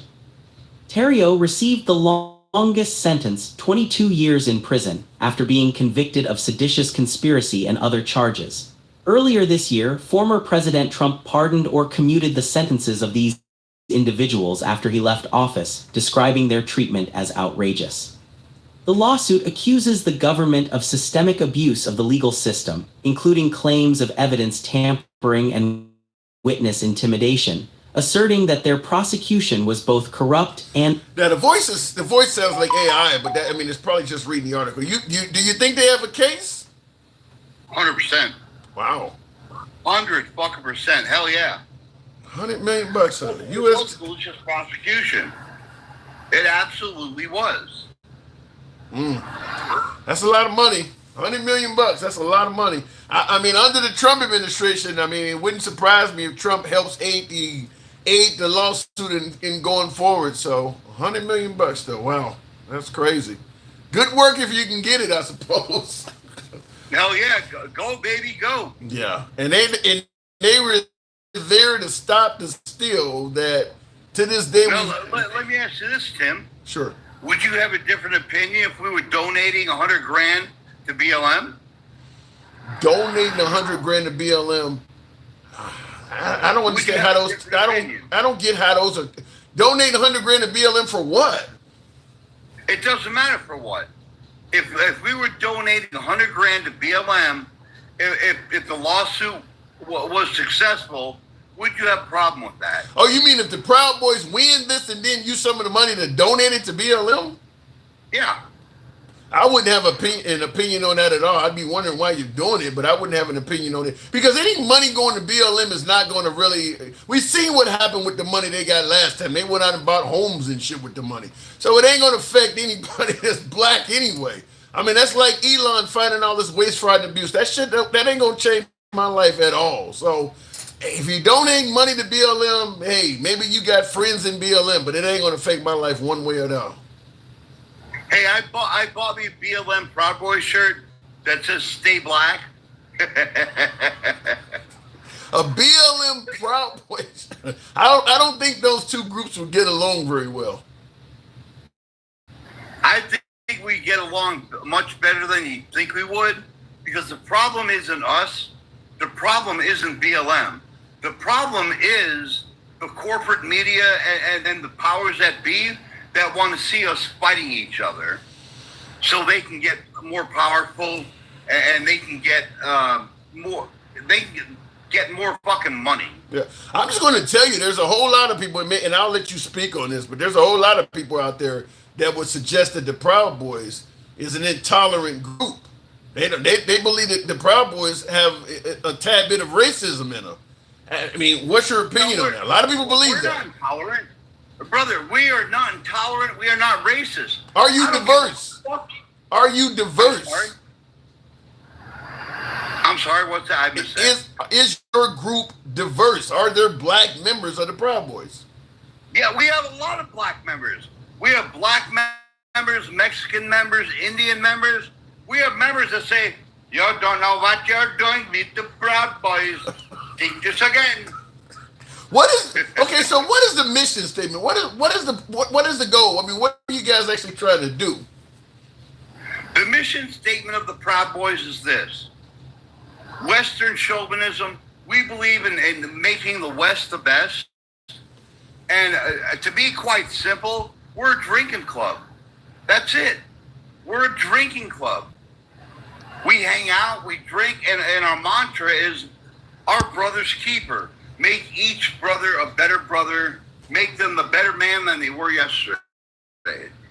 That's what we push. We don't care about this whole racist shit and that. Bro, we're not racist at all.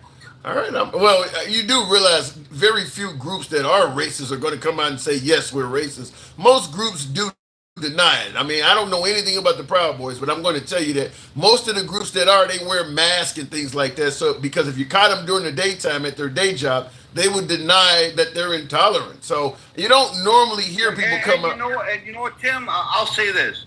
The groups that say we are racist and kind of align us with neo-Nazis and white supremacists, come see me, because I'll punch you in your fucking mouth. Fuck you. All right. Gen X, always a pleasure. I do got to move it on. Appreciate you coming through. I didn't get on my birthday, so I missed you that. I was out busy, but I do appreciate you coming through, man. Happy birthday, my brother. Thank you. Thank you very much. All right, moving on with the show. By the way, tap the screen. January 6th was a brown illegal immigrant invasion. What? Huh? I don't know what that even means. And by the way, in the comments, Red Kuma King, you wanted me to ask Gen X about his comment about the slain Minnesota senator. He responded to that. We asked about that during the time, and he said it was a joke. And I made it clear that was not a very good. The whole case, the whole thing he said. And this is in reference to my last caller, when and it turns out that person apparently was MAGA.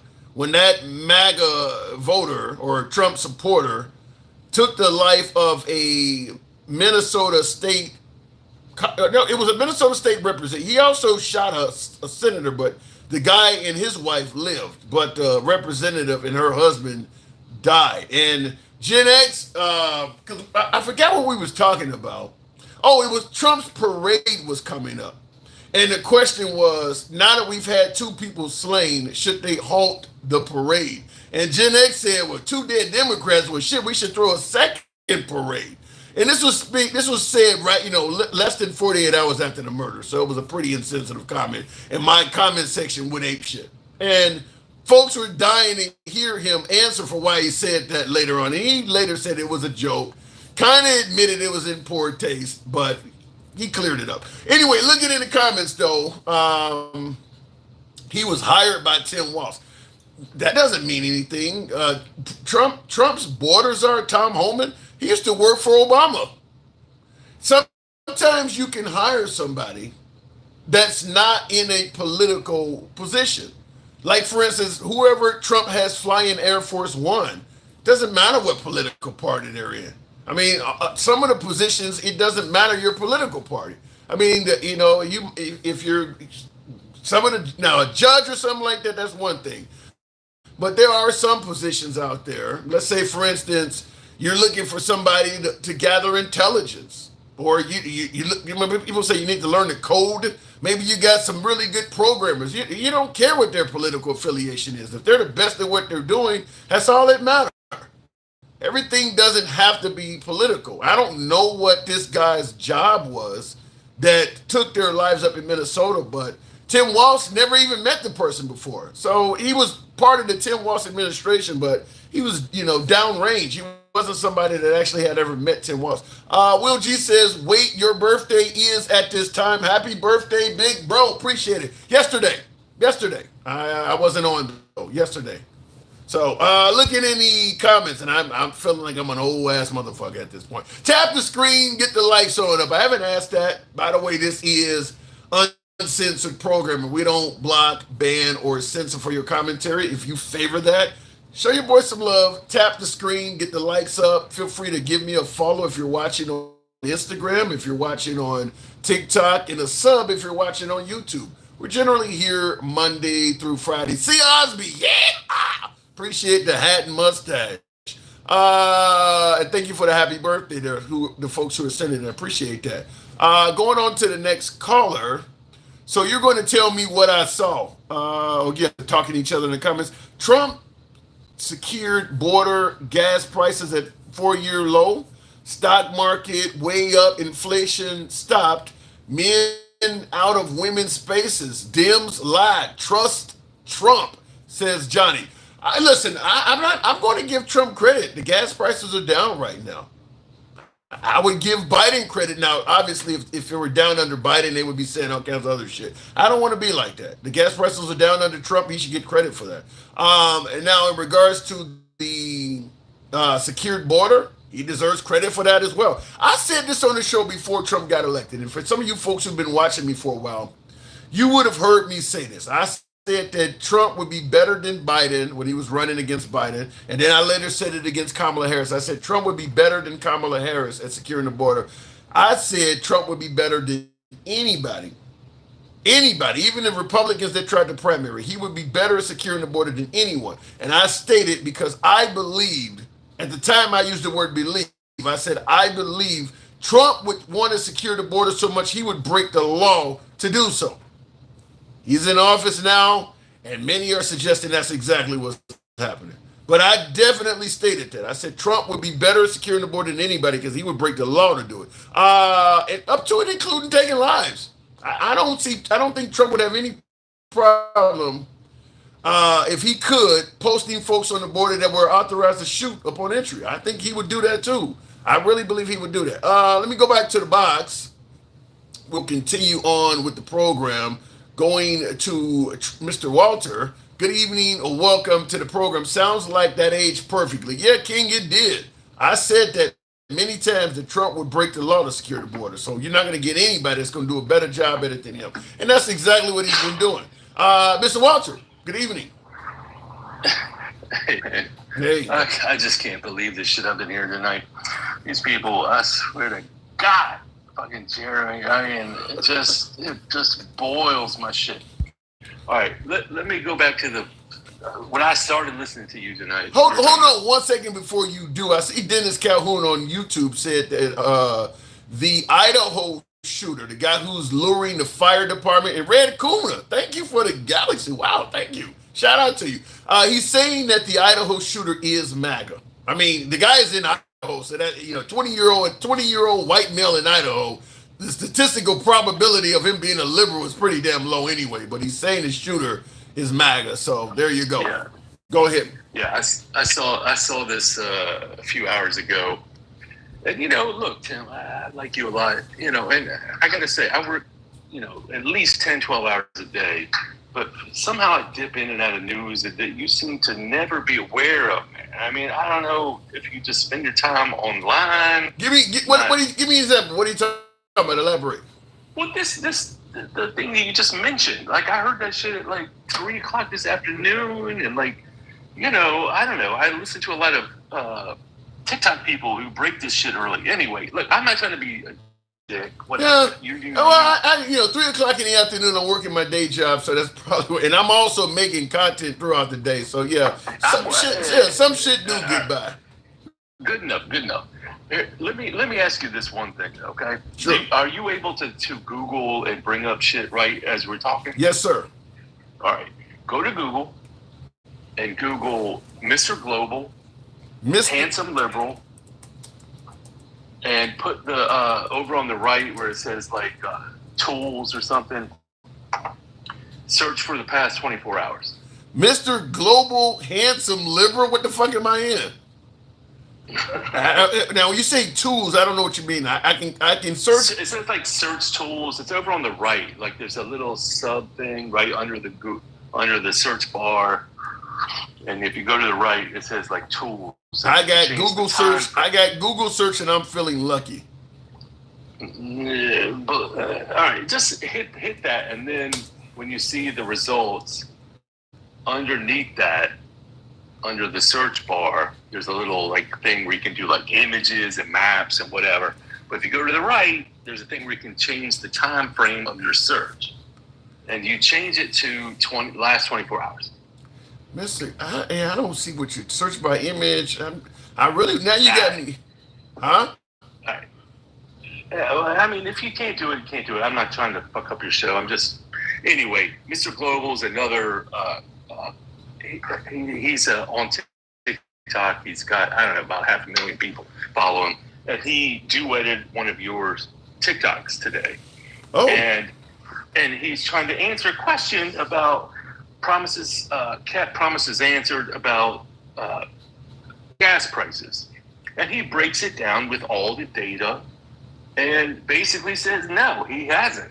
He hadn't done shit with that. So, I encourage you to look it up. Maybe your people look it up. Well, I'm just going to tell you this, and this is what I said before. I do believe if you're the coach of a team, you get credit for the wins and losses. Even if you're a shitty coach and you just happen to have a star player that wins the game for you, at the end, damn thing to bring down gas prices.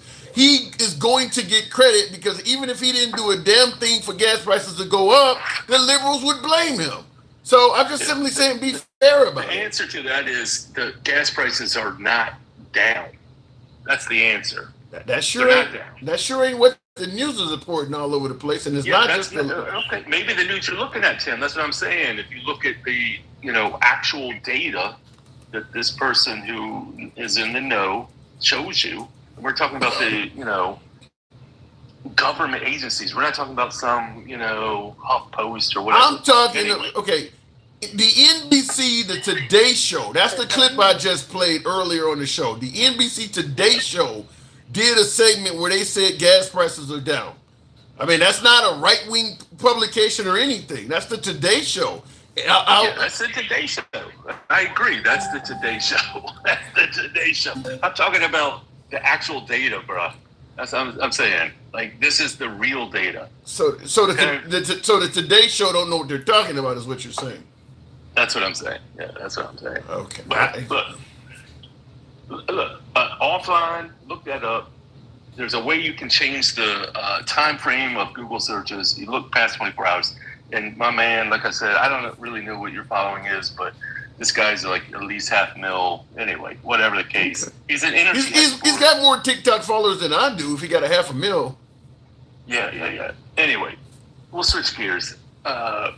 I think your later part of the show. And I see somebody, thank you, named Barbie, said I tagged you in the video. So somebody's tagged me, and so I'll be able to go and check it out after the show is over. But go ahead.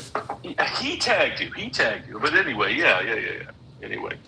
I will just say this, and I'm not trying to brag by any fucking means, but a lot of people clip my videos. So, like all my, at the bottom of your screen, it tells you got how many messages. Mine stays at 99 plus, so I don't get a chance to check them out. But somebody who got 500,000, I want to see what he's talking about simply because you brought it up and you are a friend of the show, so I do want to see it. But a lot of people do clip my, I'm making 3 or 4 videos a day. People clip that stuff all the time.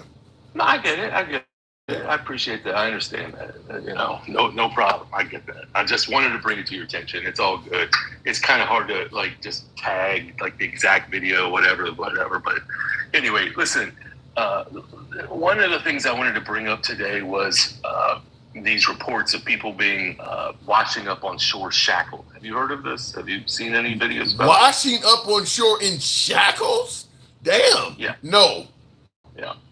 Okay, look, now listen, I don't know if this is real, this is TikTok shit. So what I'm saying is there are people who are being found washed ashore. What part of the country? Shackles. What part of the country?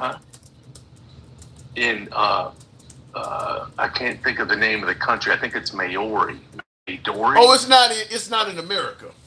No. This is where they're shipping the detainees, the immigrants. Oh, wow. Yeah. They're shipping them on the planes that have the doors that open in the back, the cargo planes. Jesus. You heard this? No, but I'm looking at articles while you're talking about it. It's certainly being covered. I see it different. I mean, and this is what I said before, like with the Trump administration saying Haiti is now safe to return back to, I do believe, same thing with CCOD down in El Salvador. I do believe we're deporting people to their deaths. It wouldn't surprise me in some cases if they can't find a country that'll take some of these people, got to get rid of them. The no mercy attitude is so strong right now. I'm going to say, in my opinion, anything is possible. Which is fucked up. Dude. Yeah. This is fucked up. Now, I can't say it's real, but they need to look into this shit. This is like crazy. If people are fucking dropping people out of airplanes shackled into the fucking ocean in military aircraft, I don't know if it's real, but I'm saying there's a lot of shit out there. Just look into it. I'm asking you to just look into it. Because, there's all kinds of AI about it in Mallorca, Spain. Bodies with shackles, hands and feet have washed ashore. These are believed to be the migrants who were attempting a perilous sea crossing from Algeria to Spain. Authorities are investigating these deaths as potential homicides, suspecting the migrants were potentially thrown into the sea. This incident highlights the dangers. But I do believe our country, we are in such a gung-ho mode to get these people out. I don't think we care. You got folks that are saying they're being detained and not fed for 24 hours and shit. I don't think we care if they die. I really don't. We just want them out of this country. I think Jeremy and some of your other people have proved that tonight. Yeah.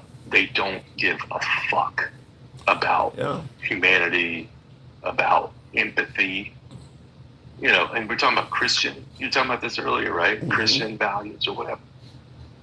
What you do to the least of us is what you've done unto me, right? That was Jesus's words. That is words. They ain't reading that shit, man. They're not reading that book. They using that book when it benefits them. When they don't like it, they close that motherfucker. Yeah. Yeah, they ain't reading that book.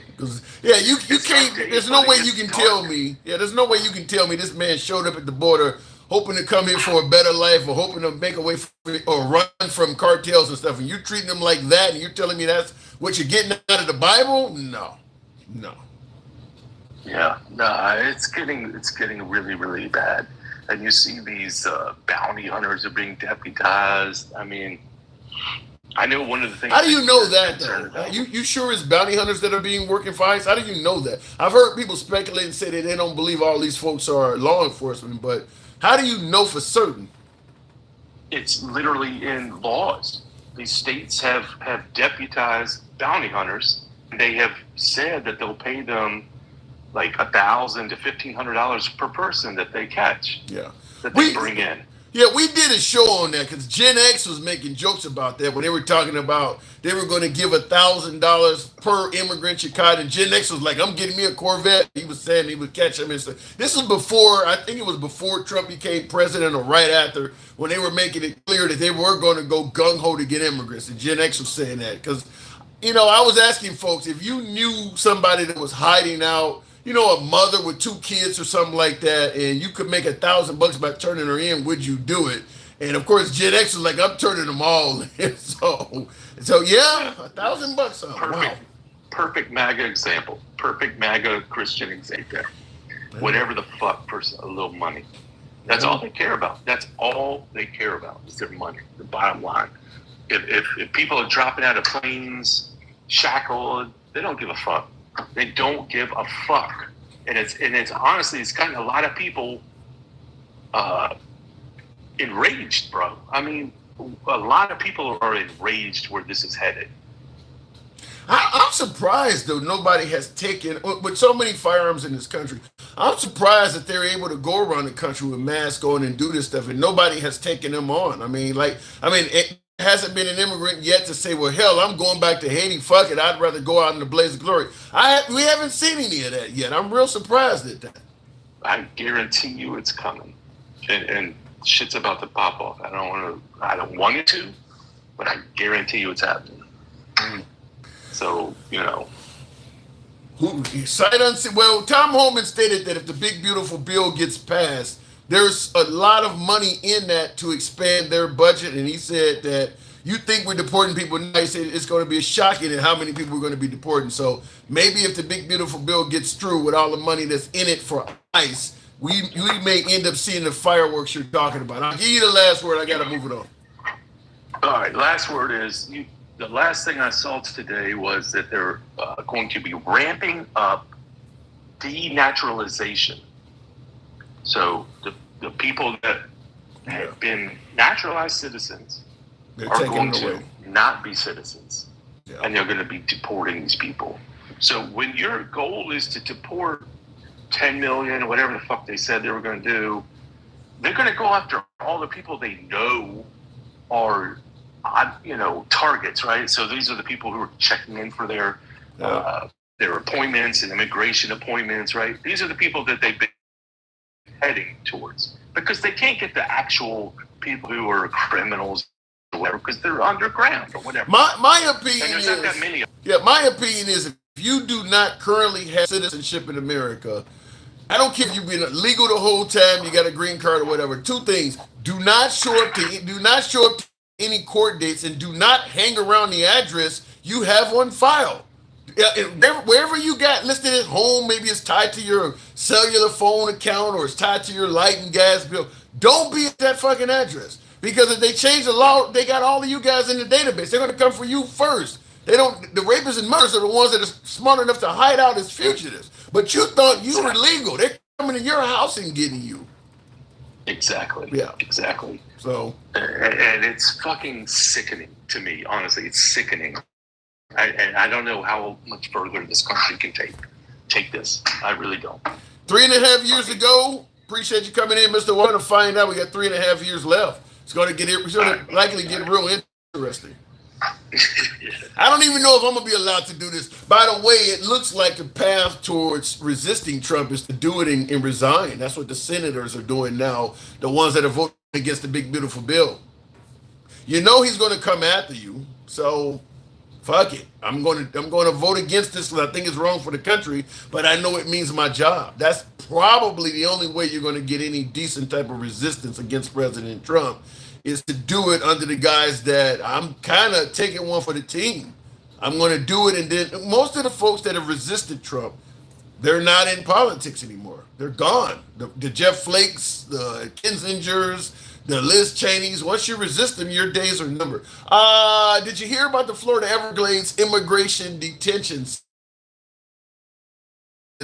Alligator Alcatraz. That's a concentration camp. That shit is you know it's going to, you talk about Barack Obama separating families. There were abuses going on at the detention centers under Obama. You know they're going to be going on under Trump, because the Obama administration was at least willing to listen to folks and let the Red Cross and stuff come there and check out on it. You know, you see Melania Trump showed up down there with a jacket on saying, I don't even care, do you? So, yeah, that alligator Alcatraz, that ain't nothing but an American version of CCOT, in my opinion. The El Salvador prison, that ain't nothing but a version of that.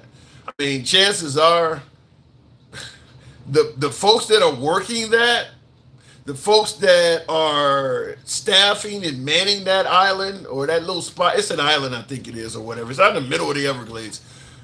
Them folks are gonna be like Jeremy. You heard one of my callers, Jeremy, that I don't get. It's gonna be a bunch of guards like that. I mean, like all of them. Ain't no love for these folks. These are the kind of folks who, if you ask for a glass of water, they don't even think you deserve to drink. I mean, it's gonna be a lot of atrocities at Alligator Alcatraz, in my opinion. Real quick in the comments before we move on, tap the screen. Get us on up to, I can't even see what it is, 40 something. Get us up to about 60,000. We can make that happen. Impeach Donald Hitler Trump. I don't know if I would call him Hitler. Wow, that's strong language. Most people that hate Trump can't tell you why.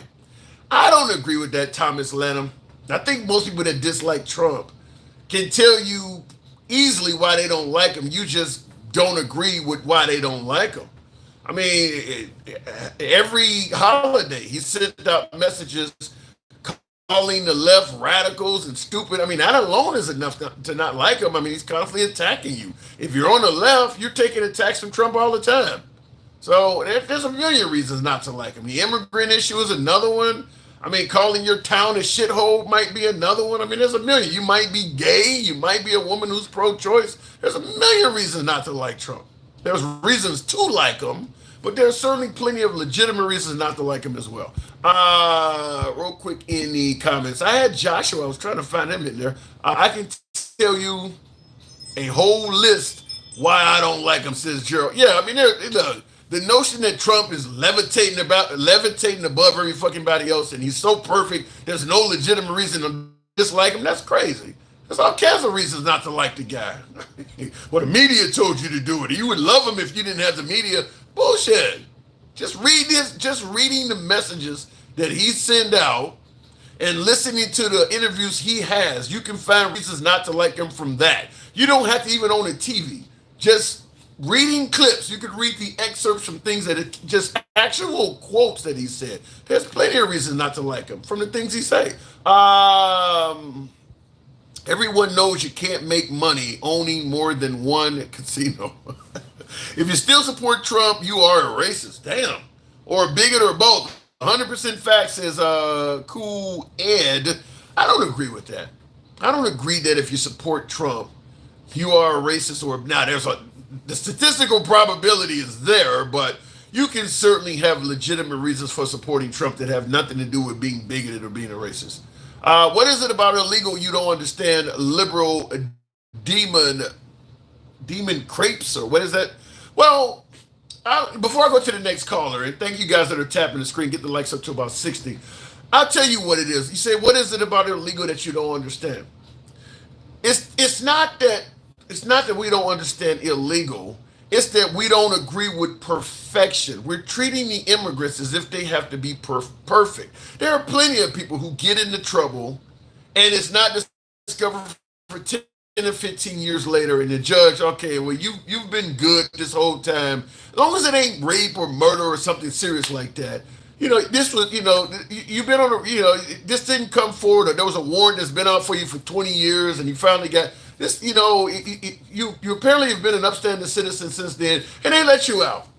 I mean, there are lots of people in America that have done something, and after a period of time, we show mercy on them. With the immigrants, we're, like you just said, well, what part of illegal don't you understand? I don't care if it's 50 years ago. Illegal is illegal. You got to do your punishment. We don't treat nobody else like that. That's the difference, is we're demanding them to be perfect when we keep bringing up January 6th. A whole lot of imperfection there that day, and we were okay with that. But all of a sudden, well, you committed a crime back in the 70s. Unfortunately, you weren't an American citizen back then, so you got to go now. I mean, it's crazy. It's crazy the amount of perfection we're demanding from these people. Will G says, tell people that there is no reason not to like Trump is TDS. Yeah, it's a good point. If you believe that Trump is so perfect that there's no reason to dislike him, that sounds like a case of Trump derangement syndrome. The other way, let me go back to the box. I have tried everything. Joshua, yeah, you have to send in the request. I'll bring you up immediately, Joshua. And I see you on TikTok, but it doesn't show me where you're requesting. You have to request it. I can't do it for you. Otherwise, I would bring you up. Maga Reacts. Good evening. Welcome to the show. What's America's greatest achievement since the early 1980s? Probably disbanding the Soviet Union, if you ask me, or getting rid of the Berlin Wall. I mean, those are some huge things. I would probably say some of those. Maga Reacts. Good evening. Hey, what's going on? Hey, so you've been tuned in. Your boy Jeremy got up here and he really wowed the audience, but I asked a question. With so many veterans that have served in the military and they've gotten out honorably and then they get discharged, I'm asking, if you're Hispanic and you serve in the U.S. military, are you really fighting for your freedoms? We know even U.S. citizens of Hispanic descent are being profiled by ICE. If you're hanging around Home Depot and you look brown, I don't care if you never lived anywhere else in your life other than America. The chances of you getting accosted by ICE is great. So what I'm saying to you, if you serve in the U.S. military as a Hispanic nowadays, are you really fighting for your own freedoms considering how they're being treated right now? Well, first of all, how are we the one dividing the country when you keep dividing Americans into Spanish and black and all that, and saying that the Hispanics should turn on the rest of us because they're getting deported more than everybody else. You know, it's your side is clearly dividing the country with identity politics. Well, in regards to what you're saying, the Hispanics didn't have this problem until your side got in the White House.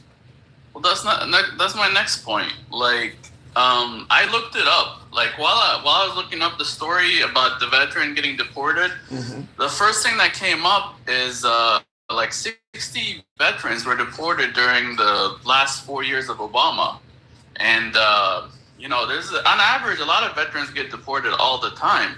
It's weird because, you know, if you served the country for a year or more, or 1 day of war, you get your citizenship like right away. It's very easy to get. It's just most of them don't apply for it. Why shouldn't that be automatic? Why would you want to teach someone how the inner workings of our military work, and then send them to a foreign country where they can use that against us? If you're serving in U.S. military, you should be required to be on the path to citizenship. Why would you want to teach them our strategies and then release them to go elsewhere?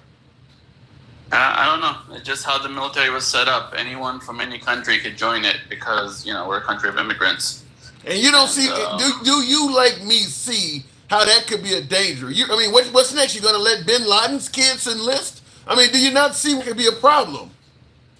Yeah, I mean, I'm sure, hopefully they limit their clearances if they're not U.S. citizens. I think that's actually a requirement, because I remember Elon Musk was having an issue where the Biden administration was suing him for not hiring immigrants, but he said that basically he couldn't hire them because of the work he was doing required everyone, you know, because he was working on rockets, it required everyone to be a U.S. citizen because it's top secret work.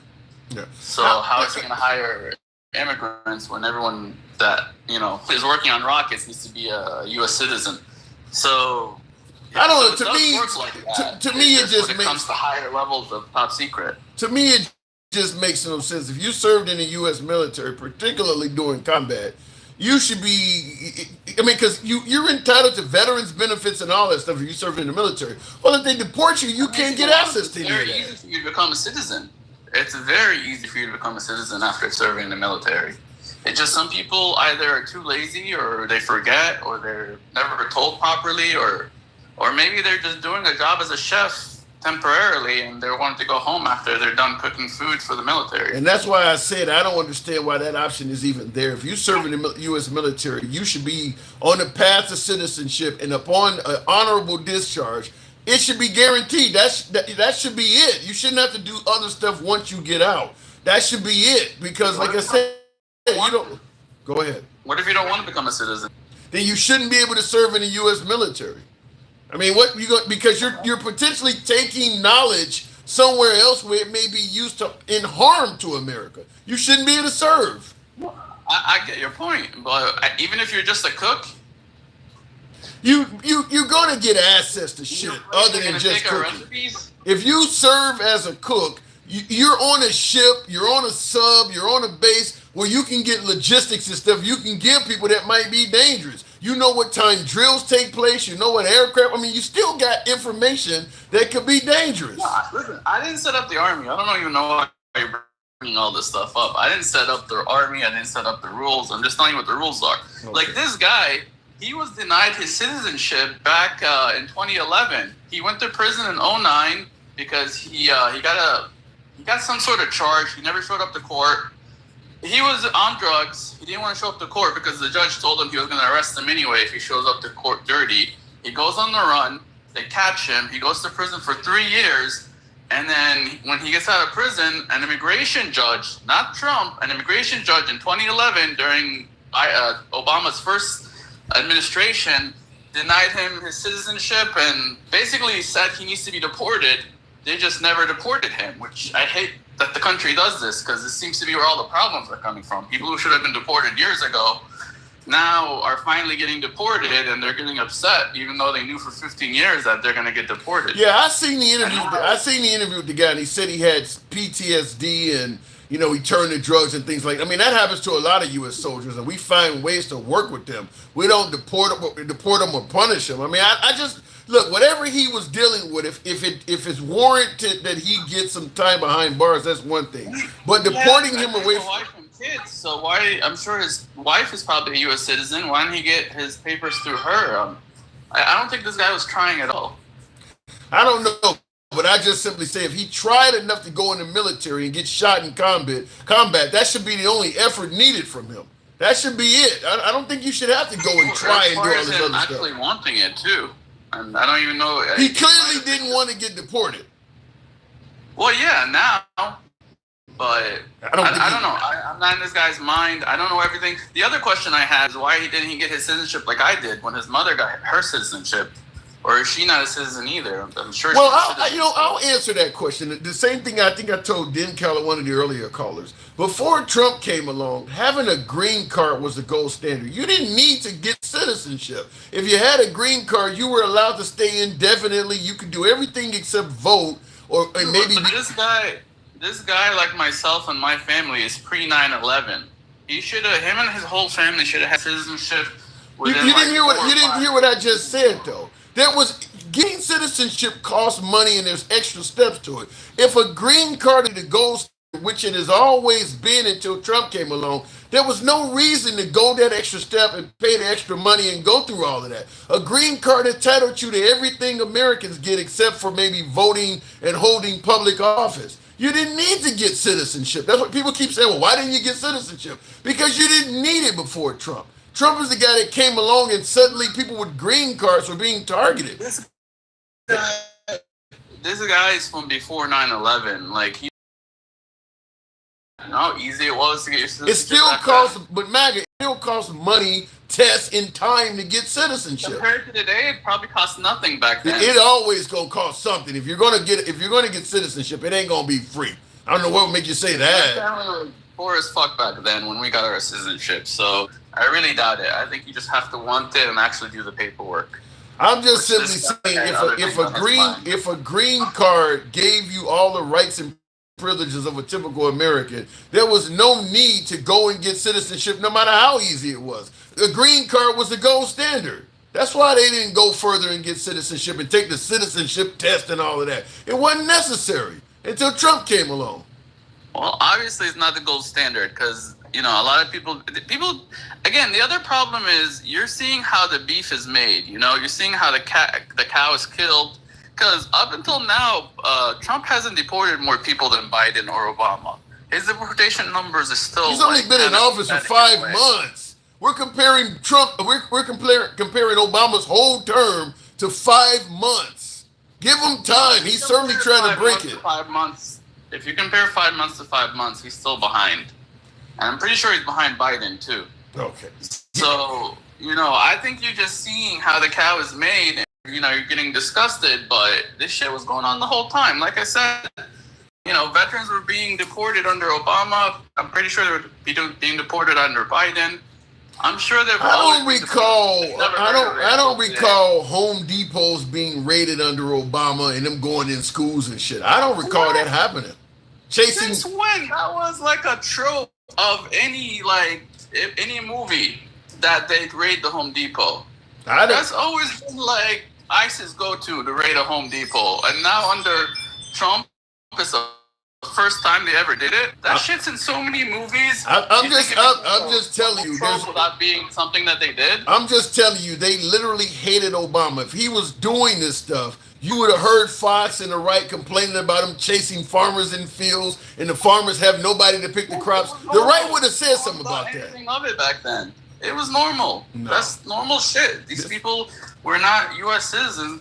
You know, they were here illegally. It's normal shit for ICE to deport them. That's ICE's job. I will just say this. See if you can find articles of, you know, Home Depots being raided under Obama. I'd love to see them, but that's a trope of ICE, them going Home Depot. That's like what they do. That's their number one. I don't think Obama would have let them do that. And they certainly weren't wearing masks during his term. They definitely wasn't doing that. The mask thing is news because now they have like an app and shit, and they're being tracked and they're being doxxed left and right. You know, that's why they're wearing masks, so they don't get tracked. Oh, so people don't show up at their house and fucking throw shit on their door, which you know these fucking leftists would do. But yet Obama deported more people and he didn't need them to wear masks. Because they weren't being doxxed. We didn't even have the technology or the time to track people like that. I think you're making up excuses for bad. I think you're making up excuses for bad behavior. I really do. Somebody said knocking on doors with cookies and milk. Damn, I haven't heard that. I mean, am I not right? Isn't there an app now that tracks ICE? I heard that there was some kind of tech guy trying to put that out there, but no, I don't think most of these folks being caught on there and are literally tracking ICE and trying to go ahead of them to stop the deportation. I don't think most of these people being caught on camera. I don't think most of these people being caught on camera wearing masks have anything to do with an app. You're hanging outside of a courtroom with masks on and shit like that. That ain't because we know about that, not because of an app. It's because citizens are pulling out their cameras and catching them doing it. Yeah, but they're going beyond that. They're tracking. They're giving out their locations. They're giving out their information, and that's why they wear masks, because they're being tracked. They're doing hateful shit, MAGA. You could Google this shit. They're doing the same job they always had. No. They've always been deported. This has always been their job. And in the end, they don't even pick who gets deported. They don't pick who gets to stay or leave. The immigration judges do that. An immigration judge racially profiling people. MAGA reacts. They are racially profiling brown people.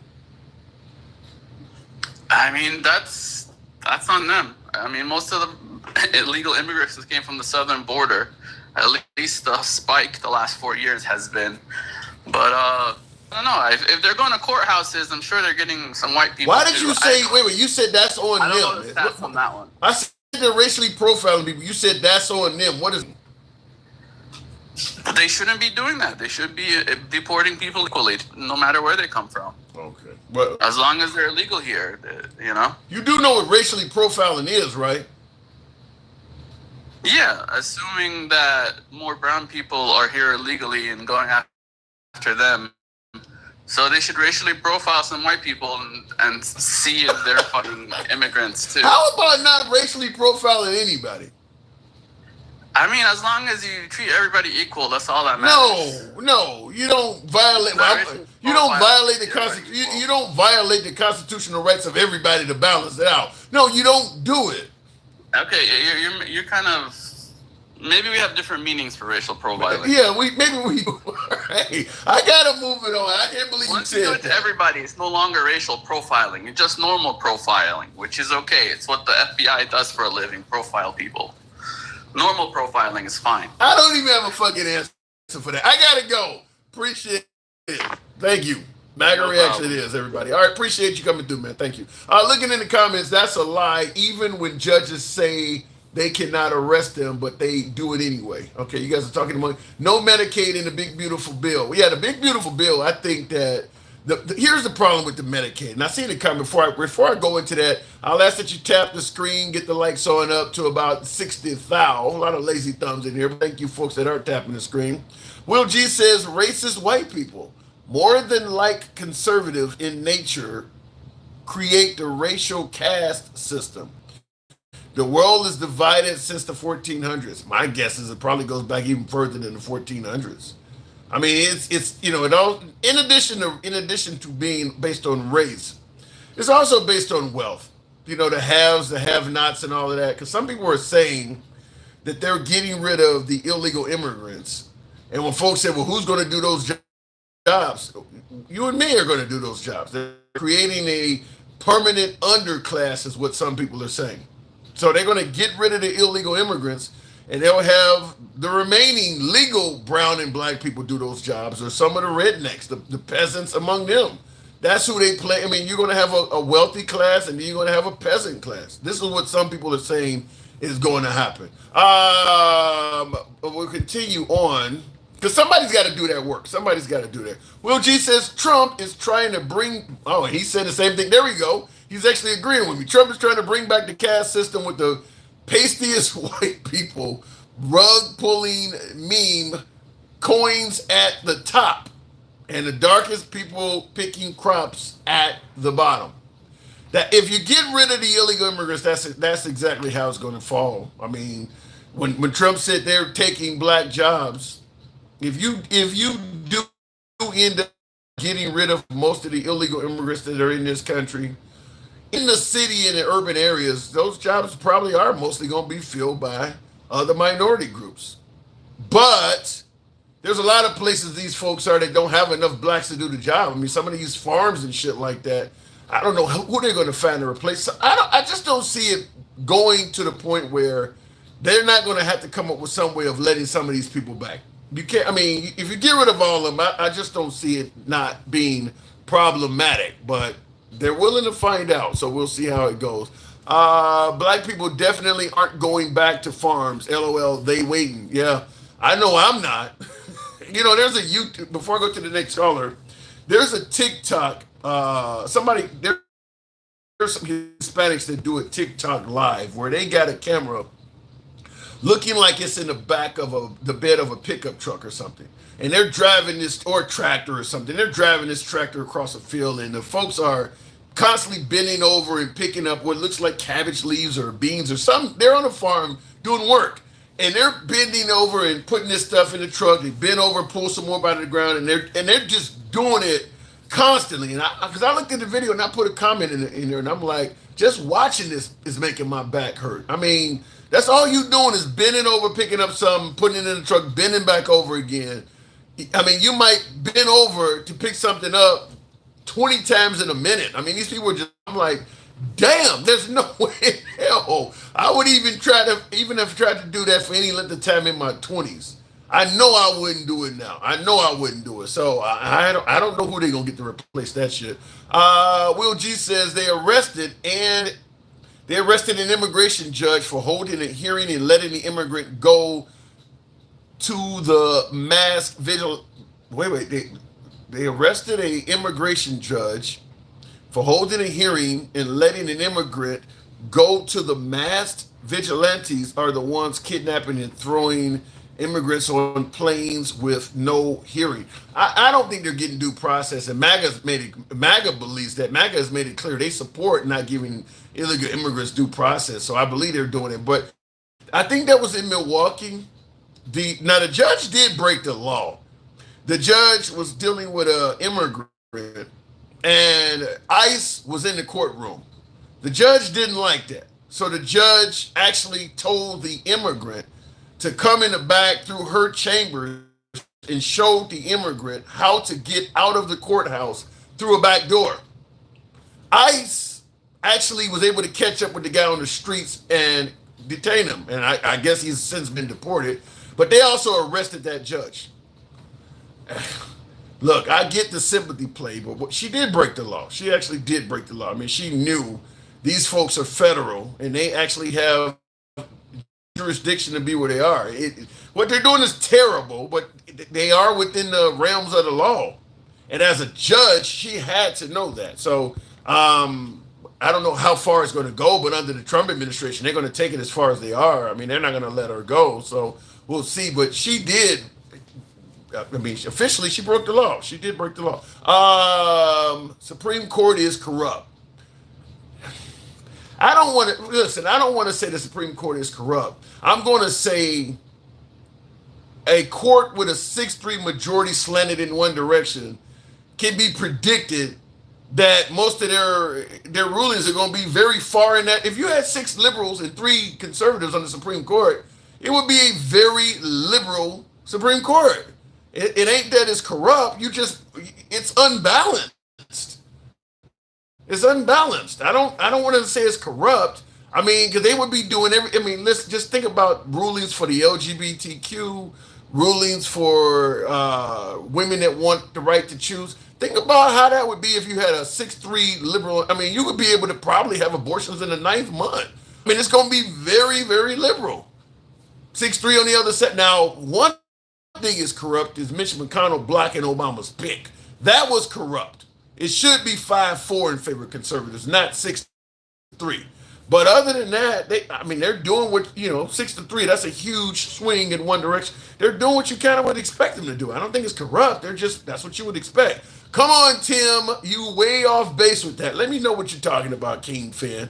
How am I way off base, if you will? We'll bring you up. But it's so pro-life to take away medical and food from kids. Yeah, I'm not going to disagree with you. The right says they're pro-life, but when it comes to, I mean, Medicaid, there's going to be kids that are hurt by that. I mean, yeah, the right says they're pro-life, they're pro-birth. Chris, good evening. Good evening, Tim. Hey, what am I getting wrong here? Because we're talking about the immigrants. Folks are saying, look, you should have thought about all this shit before you came here illegally. You wouldn't be going through this if you just simply came in the country the right way. What say you? Well, I'd say they going by past, the past 30, 40 years experience from probably their parents, friends, and, whatnot, what they heard. But now you got a new administration, things change. So, it's flipped. So that's how that is. Has it flipped for the better? Not for the immigrants, no. What about for the country?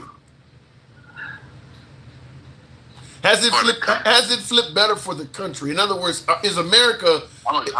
No, I don't think so, because the way everything is going, I don't think so. Let me ask it to you this way, because we're talking only 5 months Trump is in there. Do you believe America's being run more effectively under Trump than it was under Biden? No, I think there's too much confusion going on. He got too much going on. He got way too much going on right now. Elaborate. Look at all the countries that's affected by these tariffs. Look at all the countries, these tariffs, there's not set in stone. He ain't got no deals. Everybody is on edge. Nobody knows what's going on. Businesses all over the world is pretty much stalled, because of these tariffs. So what he's saying one number, but he's not sticking with it. Well, he did run under the category of America first, so he made it clear he wasn't focusing on other countries. He was going to do what's best for this one. So when you say other countries all over the world are all screwed up, he ran on doing what's best for this country. So if it fucks up the world, so be it. I'm running on making America, great. Yeah, but how's America great when the prices of everything for the consumers are up because of the tariffs, because of the uncertainty?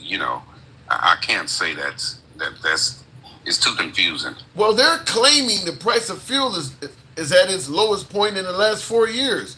No, it's not. It was when he got elected. It's probably 10 cents higher. It ain't much higher, but it definitely is not lower. So that's phony. Maybe in other states it could be now. In the southern states maybe. Well, they're averaging it out all across the country, though. But yeah, I get it. Yeah, but it's not a significant difference on the low side. Not to me. If anything, it's higher, maybe 5 cents, 10 cents a gallon, which ain't that big. Well, even though you're suggesting it's not lower, you are admitting, because you said 5 cents, you're admitting that at the very least that the price of fuel is stable. It's not that bad under Trump. Yeah. Okay. It's about stable when he got elected. It's about stable since November last year. About the same. Better in this area. Like I say, that's in this area. Now, I don't know about other states. It could be different. But is that not better than under Biden? Because fuel prices were going up under him. It's not better. It's definitely not better. As a matter of fact, I think it's higher since November. I'm going to say 10 cents a gallon, 5 cents a gallon higher, give or take. It varies. Gasoline varies. What about the border? How do you? Under Trump, because you had caravans and stuff coming under Biden. People, seeking asylum by the tens of thousands. Trump has ended all of that. Do you give him credit for securing the border? I give him credit for the people that it affects positively, and that's probably going to be people in Texas, Arizona, people in the South. Up here, it don't affect me one bit at all. It just don't. Michigan is not effective here. You didn't have any illegal immigration population in Detroit? Not that we know of. No. I know Chicago and New York had a big immigration issue because they bust them all up there. So it was affecting northern cities as well. Colorado, wasn't there a building, an apartment complex that MS-13 had taken over or something like that was making the news? It was affecting some places in the north as well. I heard about that. Yeah. I'm not sure. That's way over there. And the stories I was hearing was not consistent with what the news reporters were saying. They were saying, sure, it's probably some illegal immigrants here, but these gangs taking over apartments, they were saying that's not necessarily true. The apartment complex owner kind of just gave the property up.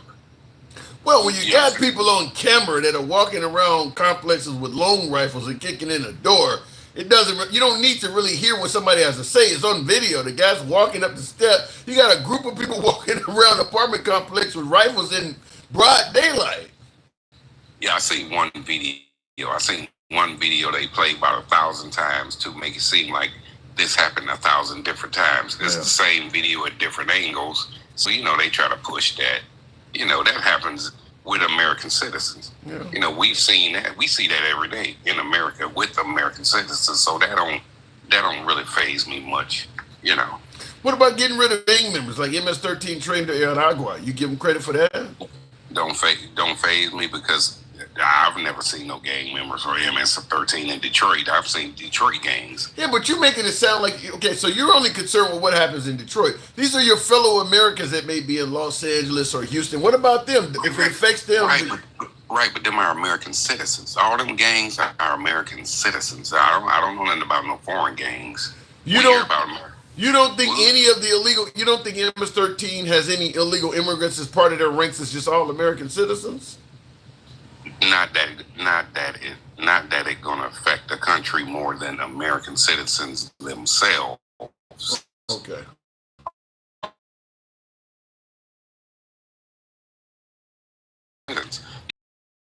Foreign people, yeah, but that's what is that gonna be? 2% of the crime, of the total crime in America?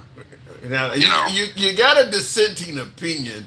Trevor Blackwell on YouTube Michigan too. He's either lying or broke. So someone is disagreeing with what you're saying there. But I get what you're saying. There are some areas that are not affected by what Trump is saying, but other parts of the country is, and that's what I'm saying. Okay, I've never had any illegal immigrant threaten my life or anything like that. But do that mean I should not care about it happening to another American? No, I get what you're saying. Yeah. Like I was saying earlier. I understand they're going to affect the southern states more because the border. They're going to, it's warm down there. So, and then that's the border. You know what I mean? Maybe Florida, Texas, Arizona, them places, New Mexico and whatnot. Maybe California. But overall, you believe that Biden was doing a better job for this country than Trump. No. I'm not saying that. I'm just saying I don't see it. Being in Michigan, I just don't see it. What I can see is I hear on the news. You hear on the news, okay, this, that, and the third, in this state and that state. I don't see it. Okay, well, let me rephrase it and ask it to you this way. If it had came down in November to having a vote between Biden and Trump, are you going to sit it out or are you going to participate? What do you mean? You mean the election? Yeah. Oh, I'm going to participate. And who would you vote for between those two? The same. I'm going to still vote for Biden. Okay, but you're not for sure if Biden, I asked you, was Biden running the country better than Trump, and you didn't sound like you were for sure of that. It was a lot of problems in November, and you know that, Tim, with the economy, these high prices, Biden, he didn't do enough. He just didn't do enough. So if you're not quite for sure Biden is running the country better than Trump, then why would you vote for him? Trump. Do you see what's going on now compared to what Biden was doing? Well, but it's a tornado. It's a tornado now. Everything is. I see what's going on right now, but I asked you which one was running the country better, and you still don't seem to have a clear-cut answer, even with what's going on right now. Oh, if you talking about comparing Biden in November or October to Trump today, Biden, of course. Okay. Because more stability. He was more stability. Okay, things was high and whatnot, but we knew what to expect. Okay, we knew what to expect. Okay, these prices are high. We knew that. But with Trump, with all these new policies he got, it's a tornado. Okay, and that's what Nikki Haley also stated. You can't get rid of chaos by putting in more chaos. So I agree with Trump likes to do a lot of controversial shit, start a lot of drama. I don't disagree with that. But somebody in the comments, Teddy Owen says Biden was not on the ticket. That's true, but I'm not asking him to compare Trump to Kamala Harris because Kamala stated she wouldn't change anything from Biden. So I mean, you're getting kind of, she made it clear you're kind of getting the same person, just a female that's younger. But she was asked, what would you do different from Biden? And she said pretty much nothing. So I don't need to bring her name up if she's going to do the same thing. True. Yeah. But you do see them as running the country better. All right, fair enough. So out of Trump, one of the other things I did want to ask, we're talking about Hispanics in the military. Do you believe they're fighting for their freedom? Not necessarily. No, I don't believe it. Not right now. Yeah. Not what's going on right now. I don't think so. They might hope so. They probably hoping so, but who's to know when they get done? What's going to happen? Yeah, I don't. Yeah, I mean, because you, if you are not guaranteed, you can't even walk down the street without being like. To me, you're no different than an African American fighting in World War II. But let me consider that we're talking about they have similarities now to what may have happened to blacks yesteryear. I want to ask this question because you do see a lot of black folks when you see Hispanics getting deported and stuff like that, particularly the Cubanos and Venezuelans that voted for Trump. A lot of blacks laugh and say, see, you fucked around and found out and all that. I want to ask you this because there's this notion that after they get rid of the Hispanics, they may be coming for blacks next. Do you think it might be time for blacks to stop ridiculing the Hispanics for what they're going through and perhaps team up with them if they're likely to have the same faith coming in the future?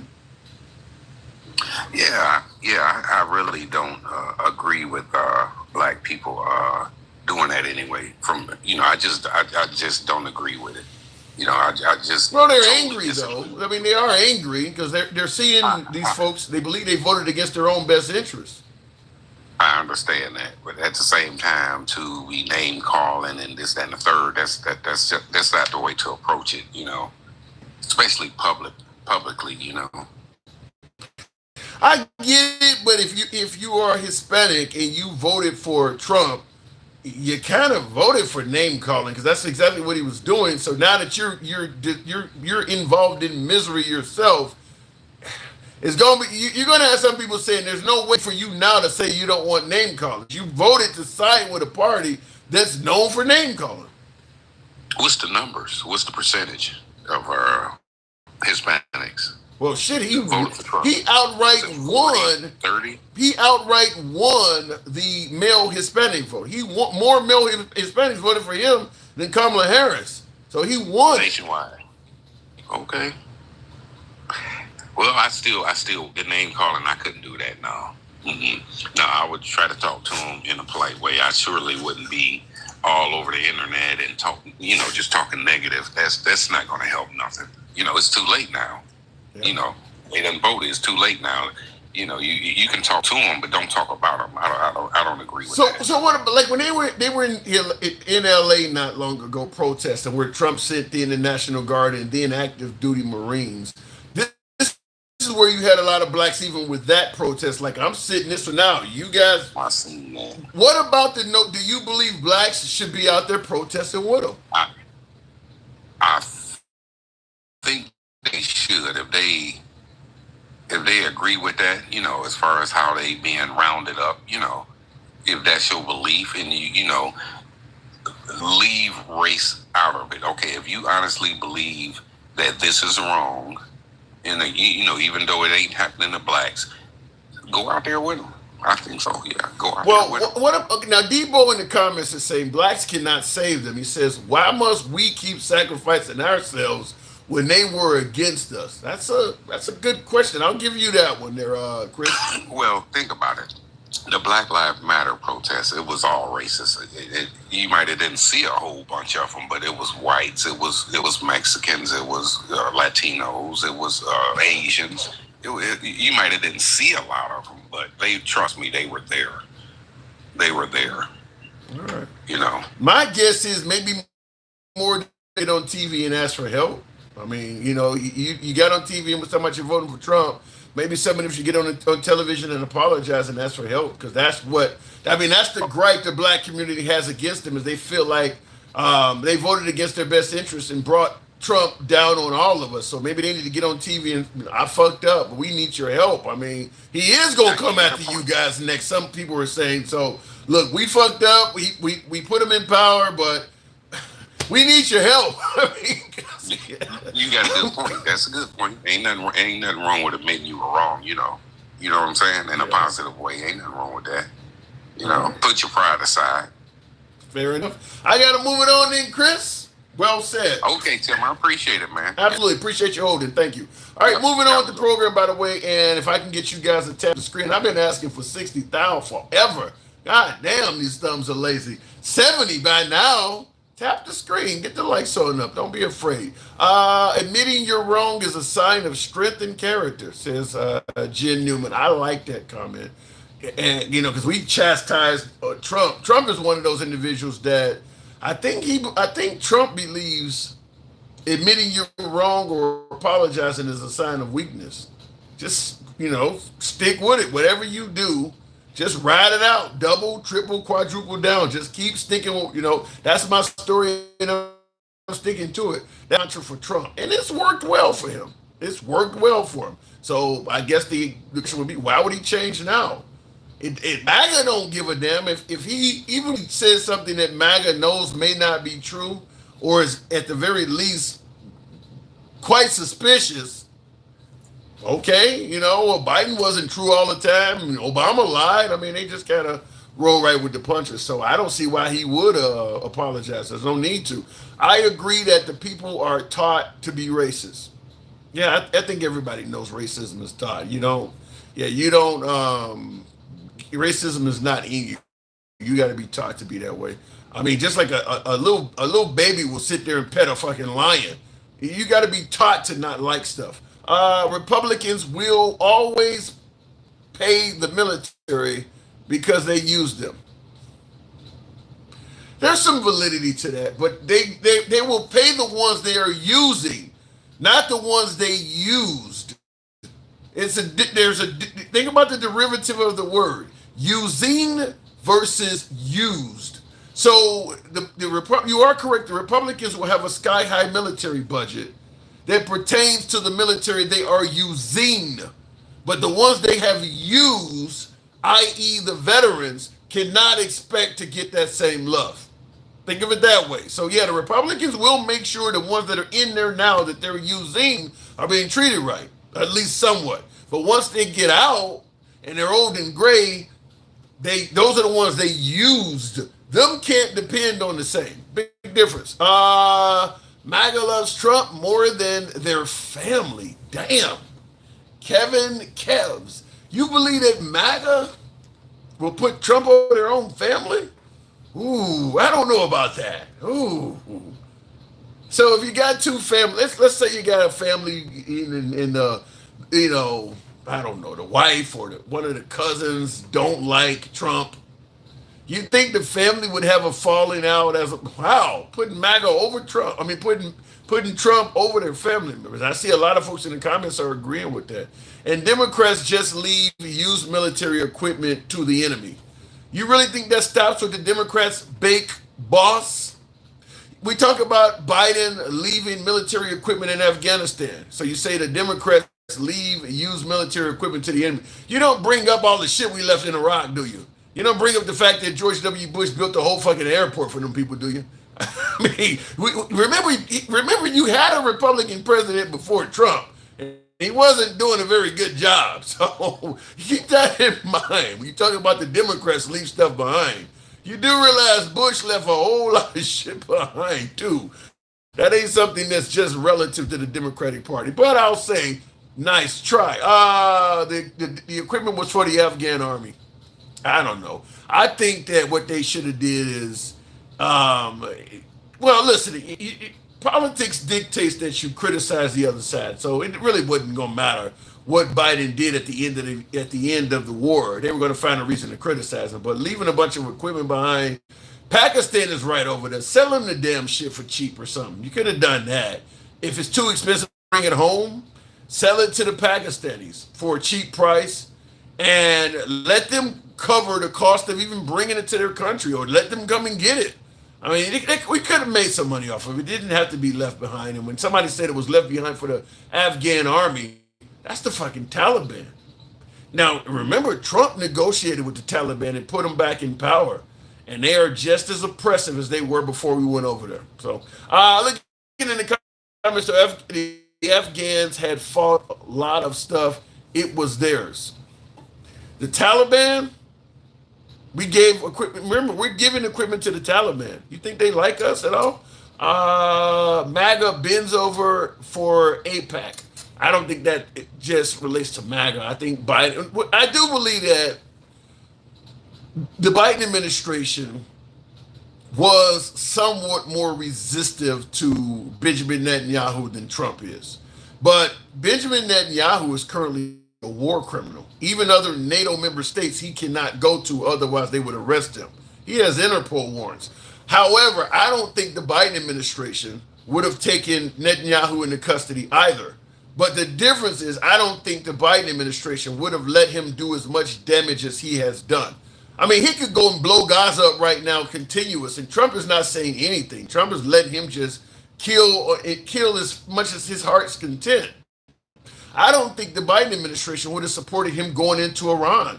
They didn't have no. I don't think they had I don't think they had a legitimate reason to go into Iran, in my opinion. I just don't. I get that they were fighting a proxy war with Iran because Iran was backing the Houthis and backing Hezbollah and things like that. Well, we're backing the Ukrainians. We wouldn't believe that that gives Russia a reason to attack us.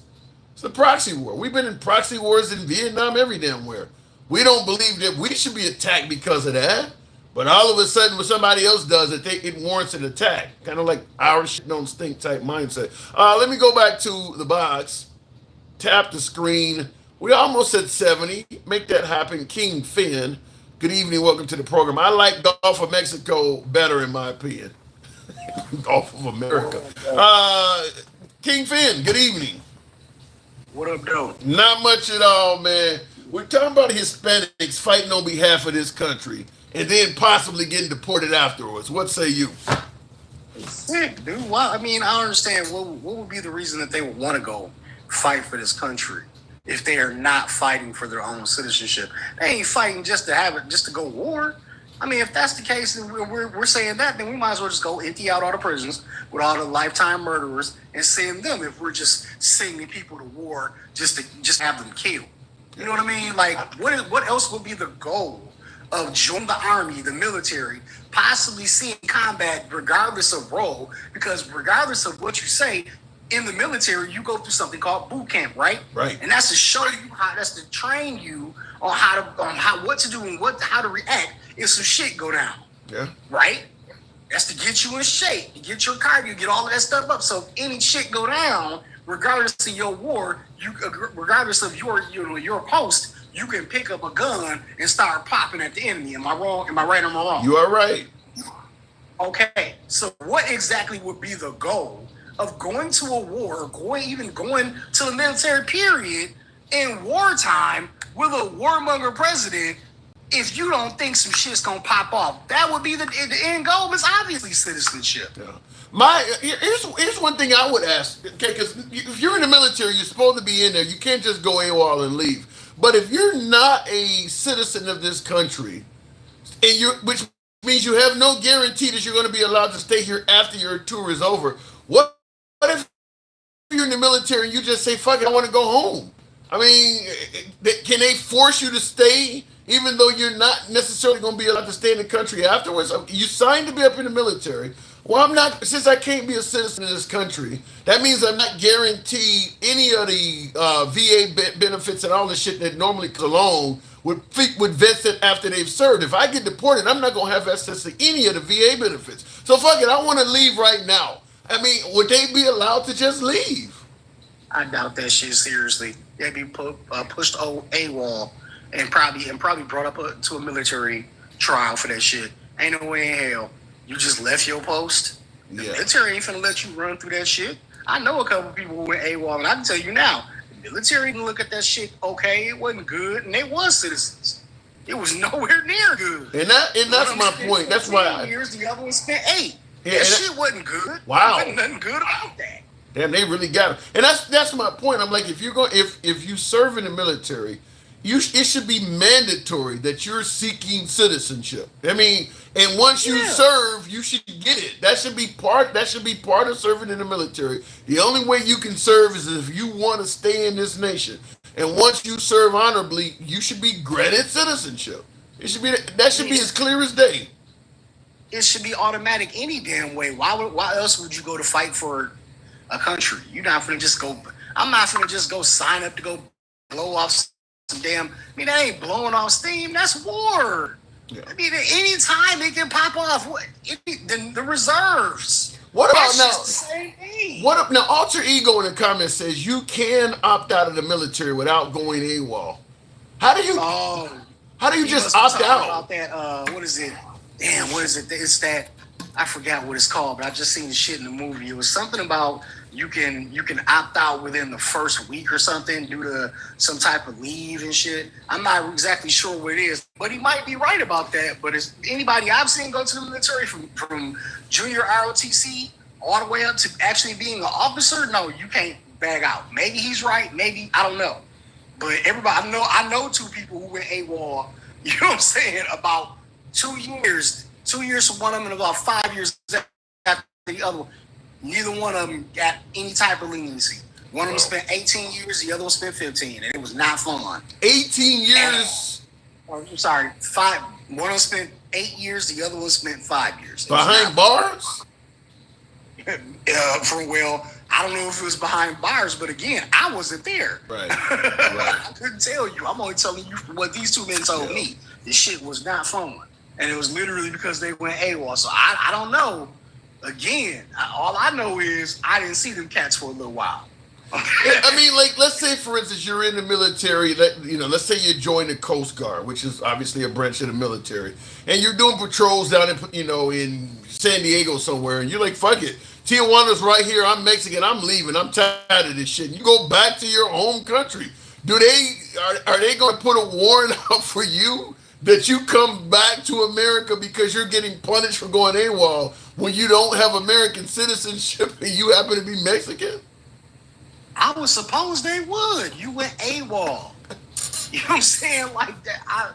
I can't see a reason. I mean, I can see a reason why they wouldn't, but I don't think that would happen. I think if you go AWOL in the military period, you're going AWOL, and they're gonna send somebody looking for your ass. That's, you know what I'm saying? That's crazy. If you're gonna do all of that, but citizenship is not guaranteed. I'm going to say, based on what we've heard under the Trump administration, at least from my own opinion, is from now on, if you're not a citizen as a Hispanic, you should not join the U.S. military. Find another path. I don't think you should do any time at all in the U.S. military on behalf of this country if you don't have citizenship, or if it's not guaranteed for you. I don't know why. I guess because of Trump, they didn't know, before Trump, this wasn't a problem. But under the Trump administration, I don't think anybody who does not have citizenship should do a day in the military from now on. Hell no. I would never do that. Not with this current administration. Hell no, we won't get citizenship. You're wasting your fucking time. It's like deporting all them people right now. It don't make no difference. These people are, but I seen one of them, this dude was damn near 40, 50 years old. I mean, he's a senior. This motherfucker should be a couple of years away from filing his AARP and his fucking Social Security, and you about to deport this man. I think he was talking about that shit earlier on the show. Yeah, I just did. The guy's been here since he was 7.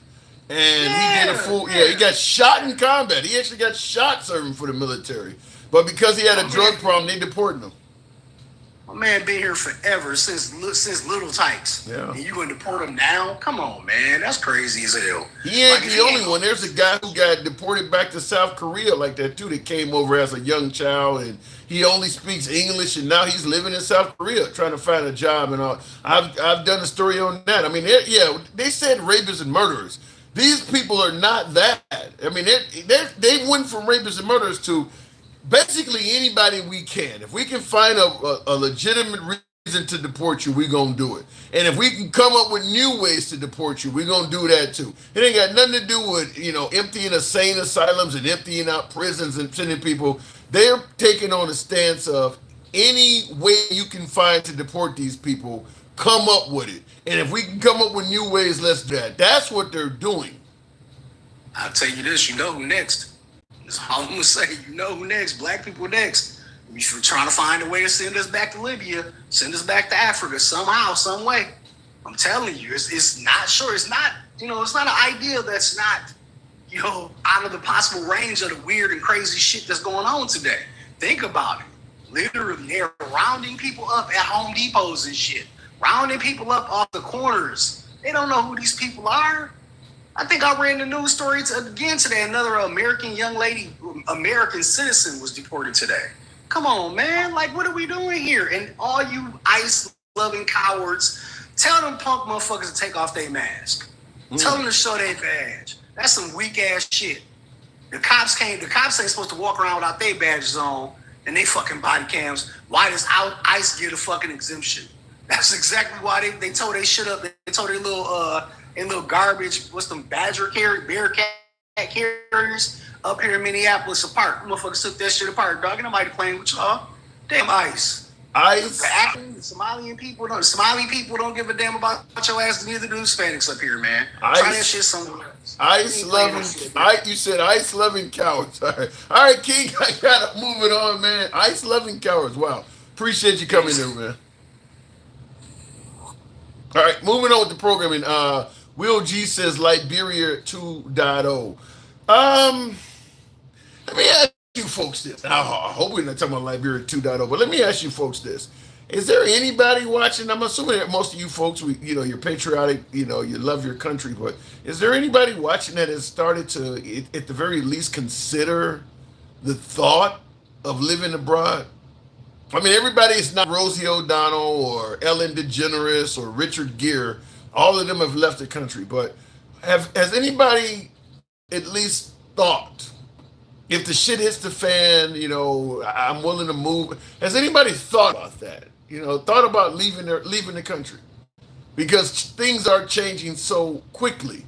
I'm just wondering. SGB72 says, yeah. And if so, where might you consider relocating to? And I see in the comments, Cedric Haney says, bye. Thailand or the Philippines, huh? I've seen a lot of videos, Big Boss, on YouTube about Thailand. About the cost of living is pretty cheap there. There is a lot of American expats there. As someone who lived in Australia myself, it was a great country. I'm just going to say I don't have any complaints about Australia at all, other than my family didn't live there. But because we talk about us being the freest country on earth, the only thing I can think of you couldn't do in Australia that you can do here is own guns. That's about the only thing. I had a nice car, I had a nice condo, I was gainfully employed. I had a clothing shop so I could open up a business. I don't see anything you couldn't do there that you could do here. So the idea that it's the freest country on earth, that ain't true. That's not true. We threw barbecues in the park, all of the same shit you do here. It was a very, very free country. New Zealand's another one I spent time in. In New Zealand, there's nothing you can't do there. Nothing you can do here that you can't do in New Zealand. It was also a very, very free country. So at least those two countries I know because I was there. You're not going to miss much. Food's different, the language, even though they speak English, there's some differences there. There's a few things. I mean, entertainment is bigger in America because we got Hollywood. But freedoms and things like that, you're not going to miss it. You can do anything you want to do there. Looking in the comments here, thought about it, but I'm too old, too disabled, and too poor to start over much as I'd like to. Well, keep in mind, the immigrants that come to this country are dirt poor. It depends on how bad things get here, if they get bad, because you might have countries offering you asylum, allowing you. I mean, when Trump, during his first term, was talking about Muslim bans, because he was pretty tough on immigrants the first time too. So don't let anybody tell you, well, he only doing this because Biden let everybody in.